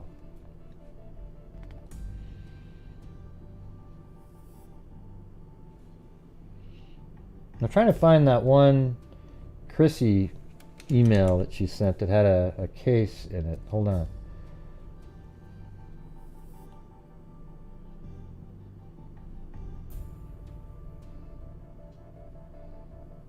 Oh wait, today's the 28th, so this would have been... No, not that one. Is it this one? Okay. So this is one that she found. This is what I think people should try to do. Get on the internet and look up cases that you feel like if you found the right keywords that you could type in might lead to something. Alright, so here is the one that she sent. It's really short, but this is July 3rd, 2018. Sheriff's Office investigating alleged sexual assault at Mound State Park. So it says, police are searching for a man accused of sexual assault at Mound State Park. Madison County Sheriff Scott Mellinger said his office's detectives are investigating an incident allegedly involving sexual assault at Mound State Park that occurred earlier today. Multiple media outlets are reporting a man in his late 20s. That doesn't match kind of what I was thinking, but it does match their 18 to 40 range. Reportedly assaulted a jogger at the state park, and this is in Indiana, about 1 p.m. Look at that time, too. Isn't that wild? Right in the middle of the day. A jogger at a park. And actually, that's what I always thought that this Pac was looking for. A jogger on those trails. But instead, he chose them because they were walking. They fit into his trap. And there you go. The woman told authorities the man sneaked up behind her while jogging, grabbed her, and forced her to the ground, but the woman fought back, punching and scratching the man in the face. According to the reports, a person nearby witnessed the attack, ran over to help, and called 911. See, that's a pretty decent, you know, like a possibility type of thing. So I think you guys should, you know, be cool to get more of those looked up.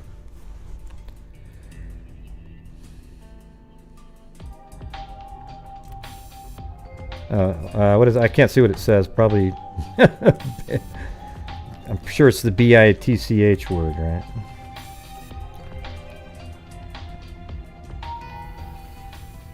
B guy, and we can keep the BG acronym. Oh.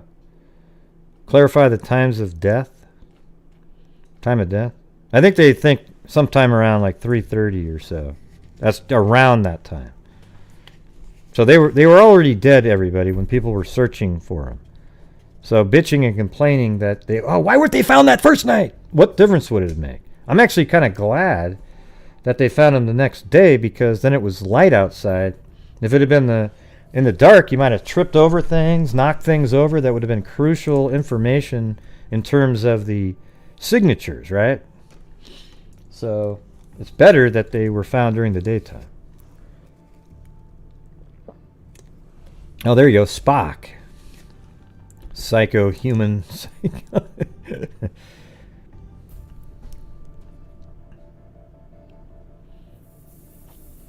Yeah.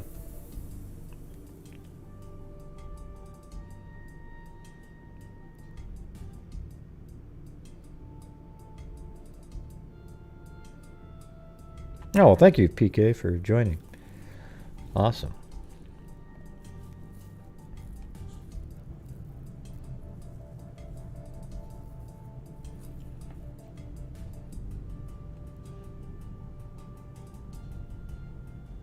Hey, why did you hide Super Soda?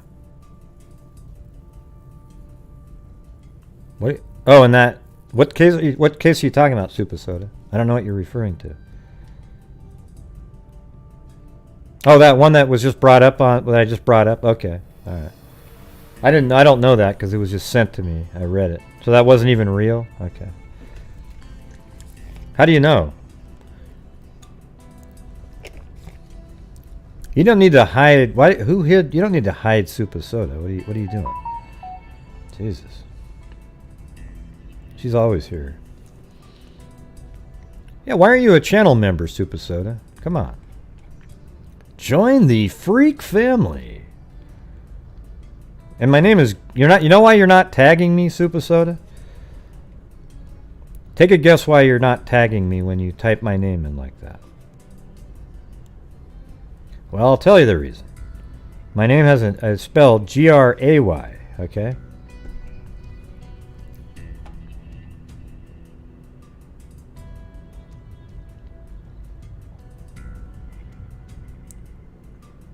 That's okay, Truth Sleuth. Everybody seems to make those accidents. Do I cover other crimes? Are you joking, Uncle Racer? Jesus. I cover almost solely other crimes all the time, except maybe on a Sunday or so, and then during the anniversary week. Yeah, I've covered. Go look at my channel and tell me and ask that question. Okay, that's almost funny. I always say we cover more cases than almost anybody does. Probably anybody, actually. We cover sometimes 3-4 cases in a night. Cold cases, missing persons. Yeah. Well, it seems like you'd never been here before then, if you'd asked that question. No, there's Super Soda. She she became a freak. And Rhea Mazaron.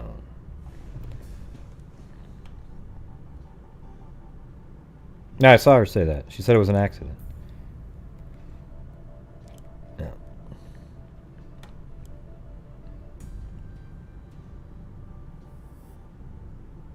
I don't know why they're so quick to dismiss aliens.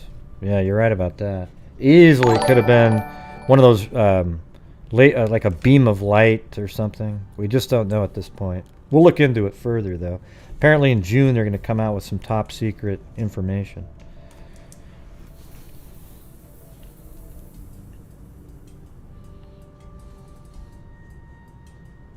Yeah, well, just go to my channel and look at it, Uncle Racer. Just for like 5 minutes, you'll see. Usually like 3-hour shows. I get a bunch of newspaper.com's articles over the years on specific cases, go through the whole thing, and then we get the whole story in our minds, and then we try to work through what probably happened. And sometimes I reach out and contact investigators and whatnot, see if they can give us any information. Sometimes talk to family members. Just had a family member on the other night about a missing persons case. That one was really interesting.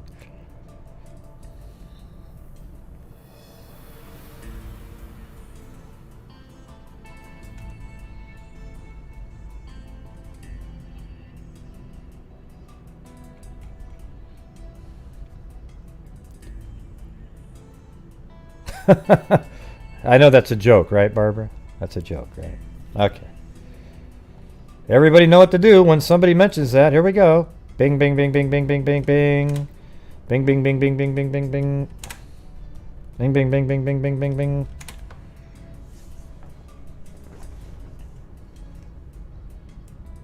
All right.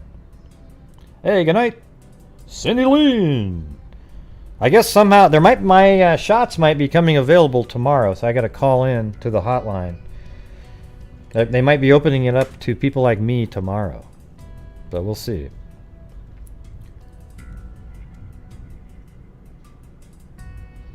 Maybe just got out of prison, was angry, got even on women. Yeah, lots of maybes out there. I'm just going to call in and ask. And it was actually Mary Poppins. I don't know what she was like a mom or somebody. She called over to like well, she reminded me to call the number that I called last night. And then she called the CVS, and they were saying, yeah, it's going to be like tomorrow, but our website isn't set up. So then I ended up earlier had called the 866 number, and they said, yeah, well, I can't make an appointment today, but tomorrow we should be able to set you up for one maybe on Wednesday or Tuesday. I was like, wow, freaking awesome. Woohoo! Man, everybody out there, embrace getting a vaccine, okay? They're not dangerous at all, and you'll probably feel like $1 million after you get through the second shot. See, you feel totally normal today, right, Jennifer? Like just back totally to normal. It was like this 24, 48 hours. Some people have a immune response where their body really kicks into overdrive. Yeah, I'm going to definitely get mine. Oh, that's awesome. Man, you guys are so lucky.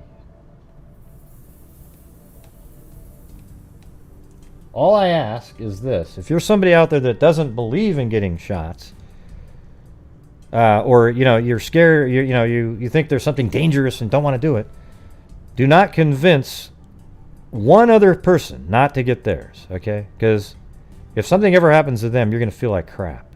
But here's the thing. If you get a vaccine and you have some 1 in a billion response to it, I won't feel bad at all. Okay? I won't at all. I think the smart thing to do is to get your vaccines. We got to get rid of this virus. I don't want it to kind of keep lingering on and on and on. We need to really ramp up the vaccine distribution around the planet, actually. We got to just wipe this sucker out. And then I hope it doesn't turn into like the flu thing where every year we got to get a booster shot. Only a little bit of tiredness, second day of vaccine, napped right through it. Yep, awesome. Hey, I had only all right. a bit of tiredness Burns. after second vaccine, 2-hour nap, good to go. Lynette Burns is like, she always comes in and out. Like, she gets really mad at me, and then she takes off, but then she goes, you know what, Gray was pretty good. And then she comes back, and then she leaves, and then she comes back again. Yeah, she can sing pretty good, too. You should do a duet, Lynette and Zozo. They get on there, and they sing together. We'll have a talent show night one of these days. Absolutely unrelated to true crime whatsoever. But we'll have a show where you guys call in and do your thing.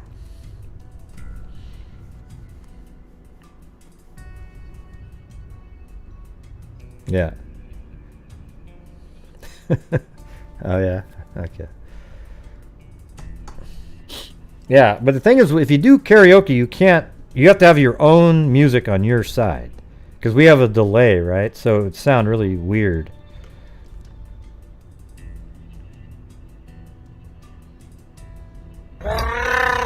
Yeah, that's still kind of a lot, actually, in Israel. Chewbacca? I'll do Chewbacca if you want me to. Hawaii has like 0 some days. Hawaii would seem like the quickest place where you could kill it. Just say no more flights for a month. Boom, boom, boom, gone. Vaccinate every single person on the islands, and call it, and then start allowing people to come there.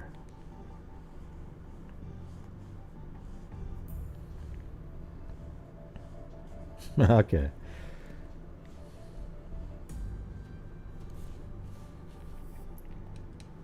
Yeah, we'll do our this part right here. Let's see, where is it?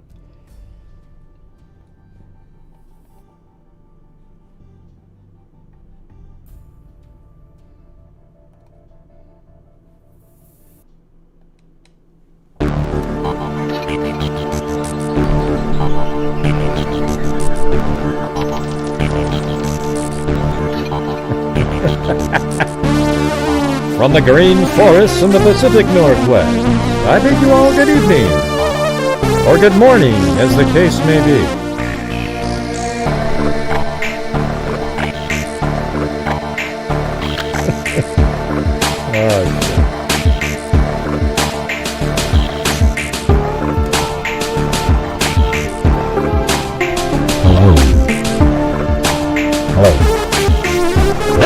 This is PIR, Portland International Raceway.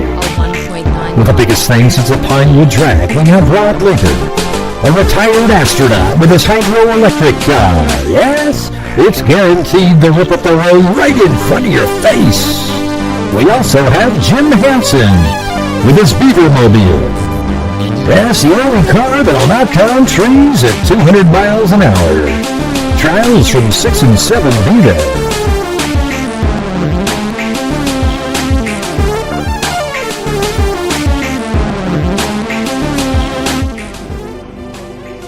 Thank you, Allie Sparkles and Joanna Sarmento.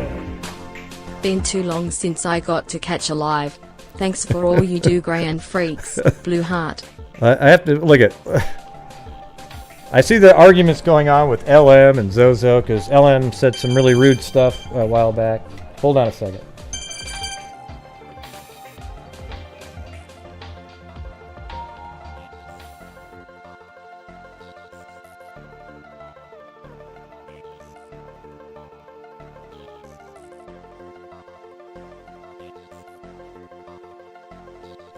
Yeah, so you guys are fighting back and forth, and then LM does a super chat with $1.99, and then put a little note with an A next to it. Oh god, you guys are like trolling each other. It's too funny at this point. Okay, but I actually thought that was funny. I don't know why, but it was clever. You got to admit that was kind of clever. She puts an A and then $1.90. Come on, Zozo, even you have to think that was pretty funny. That was pretty good. That was something you would have thought of. And you when she did that, you were like, God, that was good. You know it too, man. Oh yeah. That was funny as hell. Oh man. Come on, you know it, man.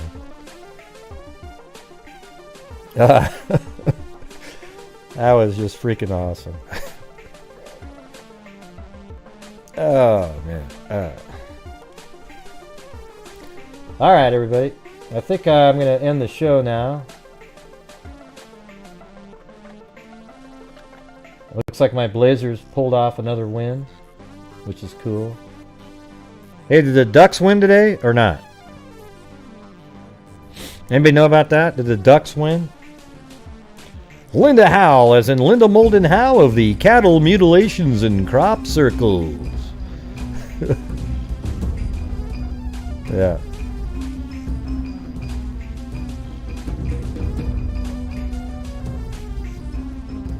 that was funny alien, as hell. flying saucer, corn, circle. I think that was probably one of the funniest things I've ever seen in here. I don't know why that was funny to me. Oh shit.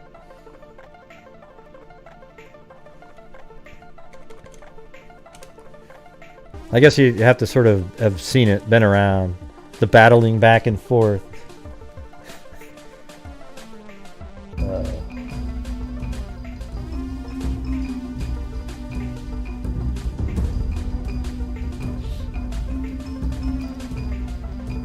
What do you mean they... Huh? What do you mean? No, I'm talking about the Oregon State Beavers. I mean, not the University of Oregon Ducks, not the Beavers won, the University of Oregon. The NCAA tournament. Oh, they're still playing? What's the score? Are they ahead, or what's going on over there? Okay, what's the score?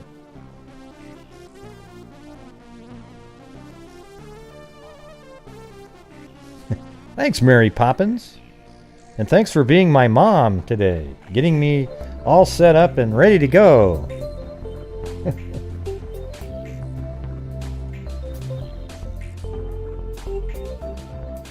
You don't look like my mom now, okay? I'll say that.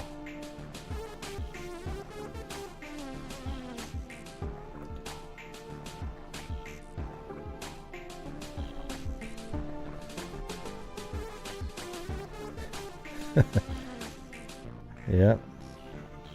Oh, so USC's killing him? Okay. Good. I'm just so... You know what's amazing about the Beavers? They weren't even going to make the tournament at all. Except that they won the Pac-12 tournament. That's an automatic bid. And now they're in the final 8. I mean, the Elite 8. What? How the hell is that even possible? Yeah, well, a lot of people get bad side effects from Pfizer and, Moderna. But, some people, it's just like you feel like you got a fever, swollen glands, and those kind of things. Yeah. And then in a day or so, it's just going to go away. When did you get your second shot?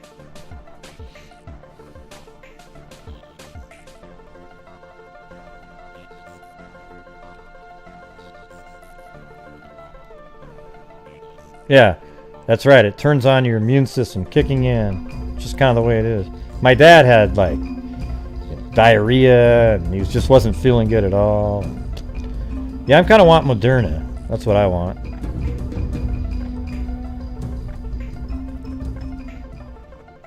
I'm experiencing nasty side effects from Pfizer. Yeah, I think beavers will be okay.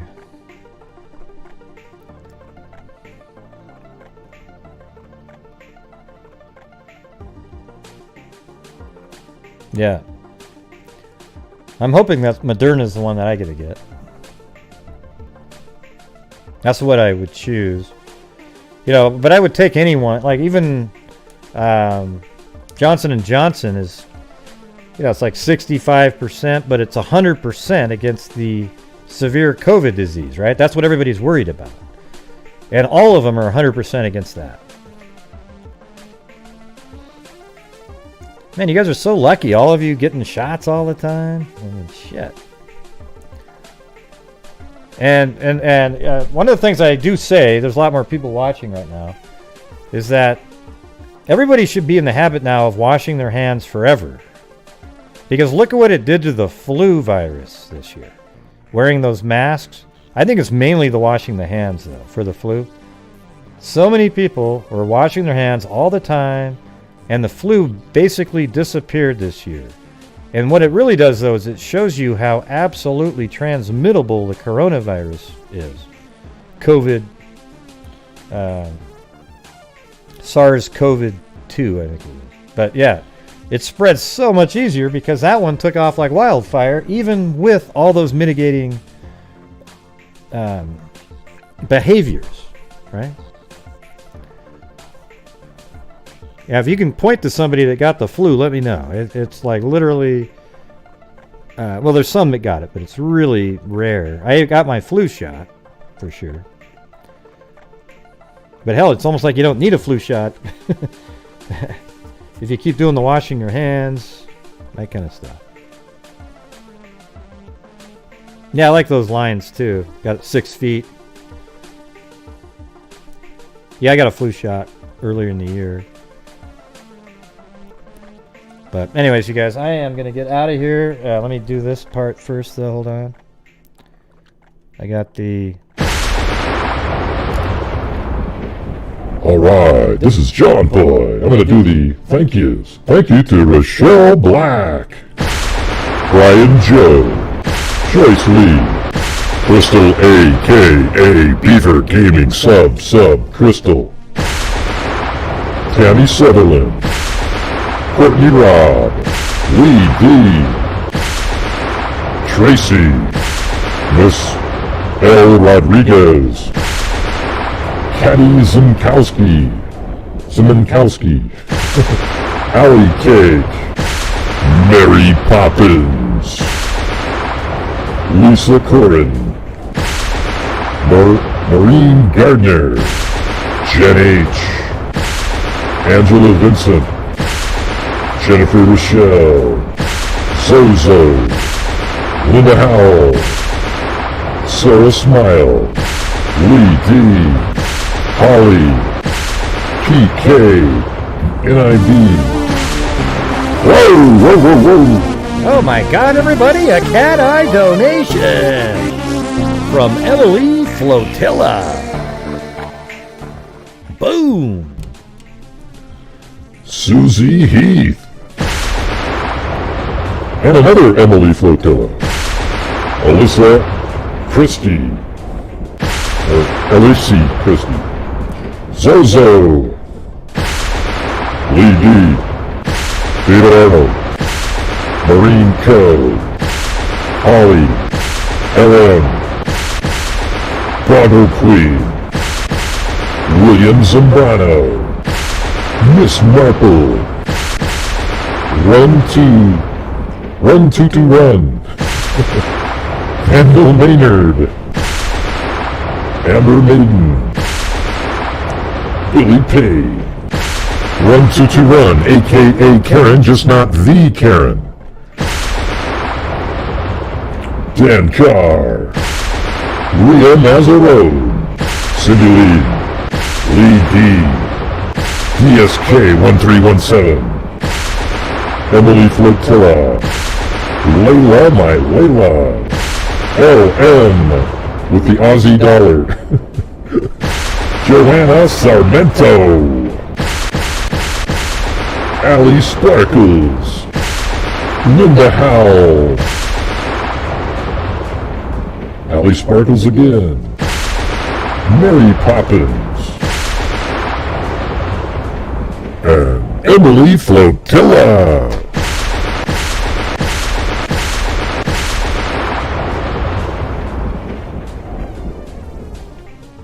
All right. Wow, everybody, thank you very much. And thank you for all the new channel members that signed up tonight. Very cool. Part of the Freak family. One of the things you might be excited about is that we're building up a DNA fund. We have $6,000 already in. And we're working with Colleen Fitzpatrick of Identifinder. She's been on my show, I don't know, 2-3 times. She had a really interesting show you guys should go check out. I made a short video on it on chimeras. Really crazy stuff, man. Chimeras is when your body actually shares the DNA, a completely different DNA set. And apparently if you get a bone marrow transplant, you can end up having sperm from the donor. And it causes some crazy situations related to crime and so forth. Which is weird. You could actually do genetic genealogy. Like a guy named Jim. Let's say he's a black guy. A guy named Jim. He could actually commit a crime, but got a bone marrow transplant. Or you could have a white guy who committed a crime, but he got a bone marrow transplant from a black person. Okay? And then his sperm becomes the sperm of the black person. So any children he has is going to be actually literally related to the donor of the bone marrow. But let's say the white person killed somebody and raped them, and then you have this semen in them that was unidentified, and then they go do a genealogy, and it would lead back to the black person. But it would be like he was nowhere near there, right? It's really wild. It's one of the most wild thing you've ever heard in your life. So you should go back and watch that episode. That's with Colleen Fitzpatrick. So, Sponer. Jesus. All right. So anyways, thank you all for joining the channel and everything like that. You'll find it, people don't like me every single day of the week, right? But that's kind of why we're more like a family. There's some days people don't like me. Then the next day, people like me. The next day, maybe I don't like you. And then we'll like each other. And it's just, who gives a crap, man? We're just working through stuff. We're trying to figure things out. Work through cases. cases in the news, cold cases, missing persons, those kinds of things. I don't think the cadaver bone would cause that problem because your bone marrow is responsible for, what was it? Something about like DNA and whatnot in your body. All right, everybody. So thank you all for showing up tonight. And we will see you guys tomorrow, as always, for another show. All right? It won't be on Delphi, though. It'll be about something else. Yeah, just type in, if you ever want to find something on my channel, type in gray hues and then the case that you're looking for to see if I've covered it. It'll show up. Like somebody today asked me if I'd covered the case of the guy in Texas, the 21-year-old who crashed his car and they haven't been able to find him. And I was like, yeah, like 4 times, you know. So anyways, that's it for the show tonight. Make sure you wash your hands, maintain your social distancing, wear a mask. Make sure you get the damn shot. What happened? What happened? What happened, Lynette? Are you mad at me again? What happened? Oh my God, look at that. Oh, forget it then, she said. Oh, crap. Here we go. I just never know. Yeah, so anyways, wear a mask, maintain your social distancing, and wash your hands, and get the shot. But if you don't want to get the shot, and you don't want to, do not convince another soul not to, all right? In fact, I would say if you're a parent that doesn't believe in them, you should still get your kids the shot, if you want to do the smart thing. Oh, I see. Okay. Yeah, a lot of people say that, Lynette. Oh, it's not about Delphi? Okay, I'll go check out the other. Yeah, there's a lot of really interesting, important cases out there. Well, oh, that might cause a problem, DSK. Here we go. I'm not a big fan of Biden. If you could get a sentence out once in a while, I might, but... Anyways, all right, everybody. Thank you very much. We'll see you guys tomorrow. And as I always say, everybody, until next time, be safe out there. And thank you, Allie Sparkles, right at the end. Yeah, I've been doing this true crime thing for quite a while now. And during this whole time, I have not seen one person that is a crime dissector, flag rejector. I'm a certified human lie detector. Gonna get ya. Wanna sketch ya if you try and play me like an old projector. Crime sector is my nectar. Pathetic Ray is gonna give another lecture. Crime collector, freak connector, and I'm always gonna be a pup protector. Fool deflector, interceptor, enemy of the specter with a vector on his pector. With all respect, y'all, just remember I've a temper fucking checked ya. I have no agenda, I'm no pretender, and I'll serve it to you straight without the blender. And in the end, I'm gonna send ya on a mission to reveal the true offender. Yeah, hey, thank you, moderators. You're really cool and neato. All right, everybody? Yeah, I was gonna say that too. Hey, Gray, will you be covering the Delphi case tomorrow? Probably not. Well, I'm not gonna watch that. That's the only case I want to watch. If you don't cover that one, I'm not gonna watch. Gee, Gray. Well, I think a lot of cases out there deserve the same respect, and they haven't been solved either. Don't you think some of those families appreciate the fact that their case is being covered as well? Yeah, but I just want to talk about that one. Well, then go watch somebody else, okay? Okay, I will then. You're so mean, Gray. Yeah, well, you see how that's the kind of relationship I have with Mary Lou. She's just not very kind. Hey, listen, if you guys buy some of the merchandise too, you get to be in this video right here at the end of the show. So at the 10-minute countdown where everybody sends in their shirts and images and whatnot. And then we play this awesome music here that sometimes Mary Lou will, bust out a couple raps too. Even though it's not really rap music, you know what I mean? It doesn't sound anything like rap music, okay? You know what I'm talking about? Nothing at all. Not one bit like rap music. Hello? Listen, as I'm back with this brand new invention, something grabs a hold of me tightly, flows like a harpoon daily and nightly. Would ever stop, yo? I don't know. Turn out the lights, it all glow to the extreme. I rock the mic like a vandal, right up the stage and rock the jump like a candle. Dance, cause the speakers are boom, killing your brain like a poisonous mushroom, deadly. When I play a dope melody, anything less than the best is a felony. Love it or leave it, better gain weight, better hit bulls that a kid don't play. If there was a problem, yo, I'll solve it. Check out the hook on my DJ revolves it.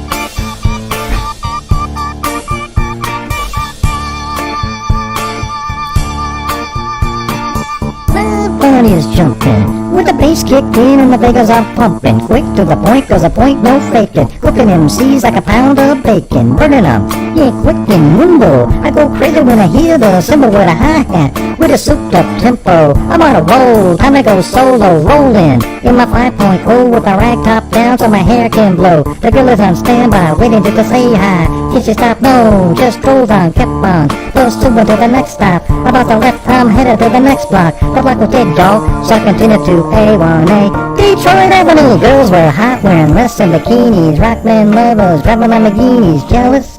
Cause I'm out getting mine. Shade was a gate and vanilla was a 9. Gunshots ranged out like a bell. I grabbed a 9 out of her with shells falling on the concrete real fast. Jumped in my car, slammed on the gas, bumper to bumper. Avenue's packed. Time to get away from the Jacko's Jack. Police wanna see, you know what I mean? They bash you up in front of all the dope fiends. Set up with the problem, yo, I'll solve it. Check out the hook when my DJ revolves it.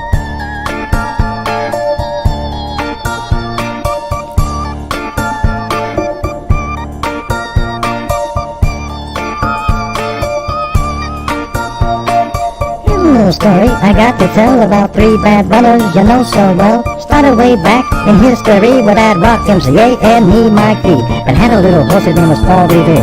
Me and my horsey in a quart of beer, riding across the land, picking up sand. Sheriff posses on my tail cause I'm in demand. One lonely beastie I be, while I by myself about nobody. The sun was beating down on my baseball hat, the air was getting hot, the beer was getting flat. Looking for a girl, I ran into a guy, his name was MCA. I said howdy, he said hi.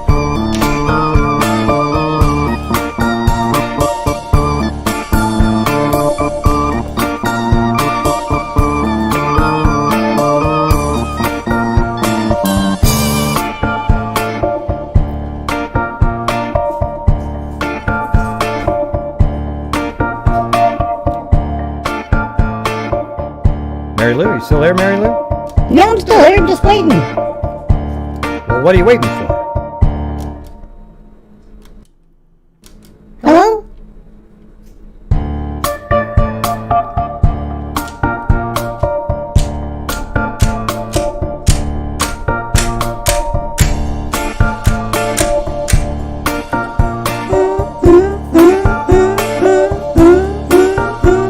He told a little story that sounded well rehearsed. 4 days in the run and then he's dying of thirst. The brew was in my hand and he was on my tip. Yes, over the story, right, that's been for a sip. He said, can I get some? I said, you can get none. He had a chance to run, he pulled a shotgun. Quick on the draw, I thought I'd be dead. He put the gun to my head and this is what he said. Yes, MZ, I got a license to kill. I hope you know what time it is, it's time to get ill. Now what do we have here? An outlaw in his beer? I run this land, you understand, I'll make myself clear.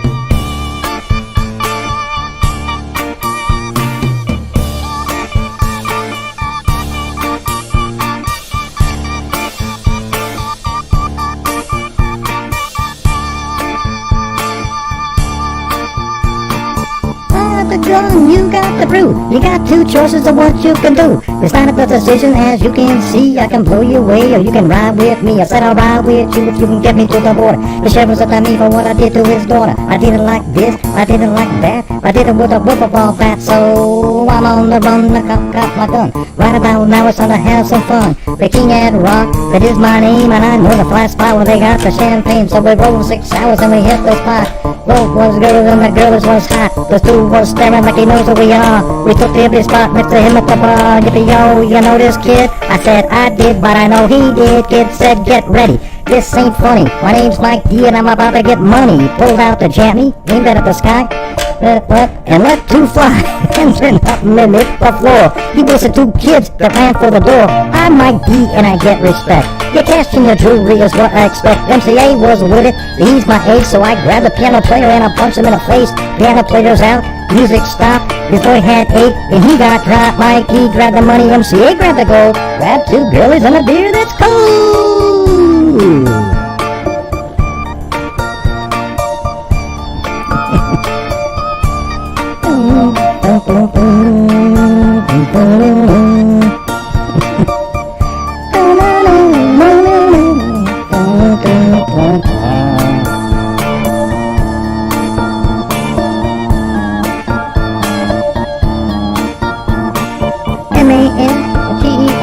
A D with a double E. I go by the unforgettable name of the man called the Massachusetts. Ladies done all over the world by all the foxy ladies and the pretty girls. I'm going down in history as the baddest brother that ever could be. So I'm feeling the highs and I'm feeling the lows. The beat starts getting into your toes. You start popping your fingers and stepping your feet, moving your body while you're sitting in your seat. Say damn, you start doing the freak. I said damn, I got it out of your seat. Then you throw your hands high in the air. You're rocking to the beat, singing very end. You're rocking to the beat without a care. With the suicide MCs for the affair. So I'm not as tall as the rest of the gang, but I can rap to the beat just the same. Got a little face. Oh, where's the music go? Where's my music? Golly, golly, golly. It's gonna be okay, Mary Lou. You're gonna be okay. Her little face and a pair of brown eyes. I'm like ready to the ladies is hypnotized. Singing on and on and on and on and on like a hot diddy poppy poppy poppy diddy poppy pop pop. Don't feel stop but come alive, yo. Give me what you got, cause I'm guaranteed to make you stop. I said 1, 2, 3, 4. Tell me wonder, Mike, what are you waiting for?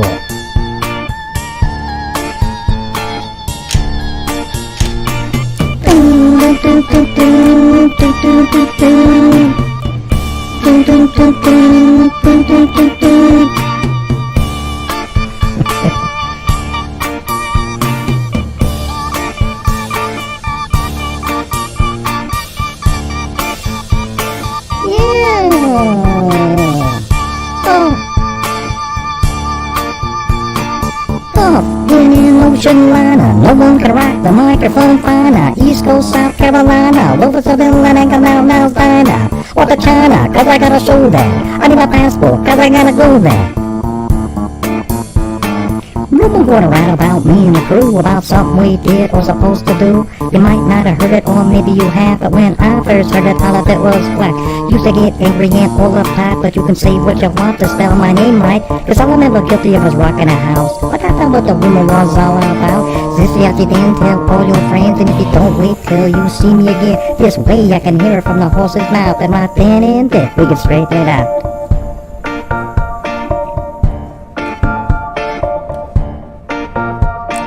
Do do do do do do do do do.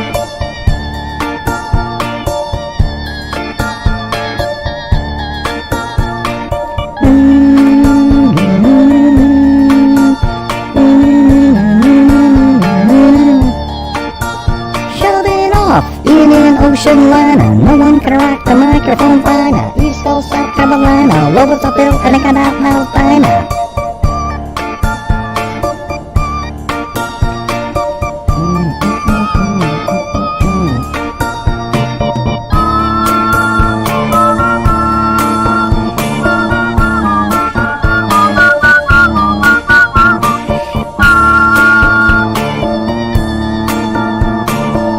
How come you're whistling, Mary Lou? Cause I want to. Oh.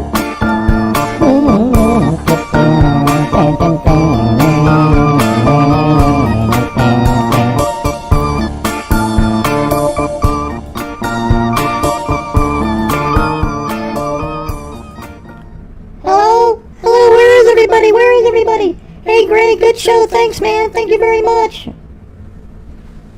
Oh, Jesus. All right, everybody. Be safe out there. What about me? Don't I get to say goodbye, everybody? Gosh, John Boy, why do you get to say goodbye too? Couldn't it just be me one time? Well, I'm going to say goodbye too. I don't care. You're mean. Man, what a bunch of... Ooh, Jesus. All right, everybody. Be safe out there.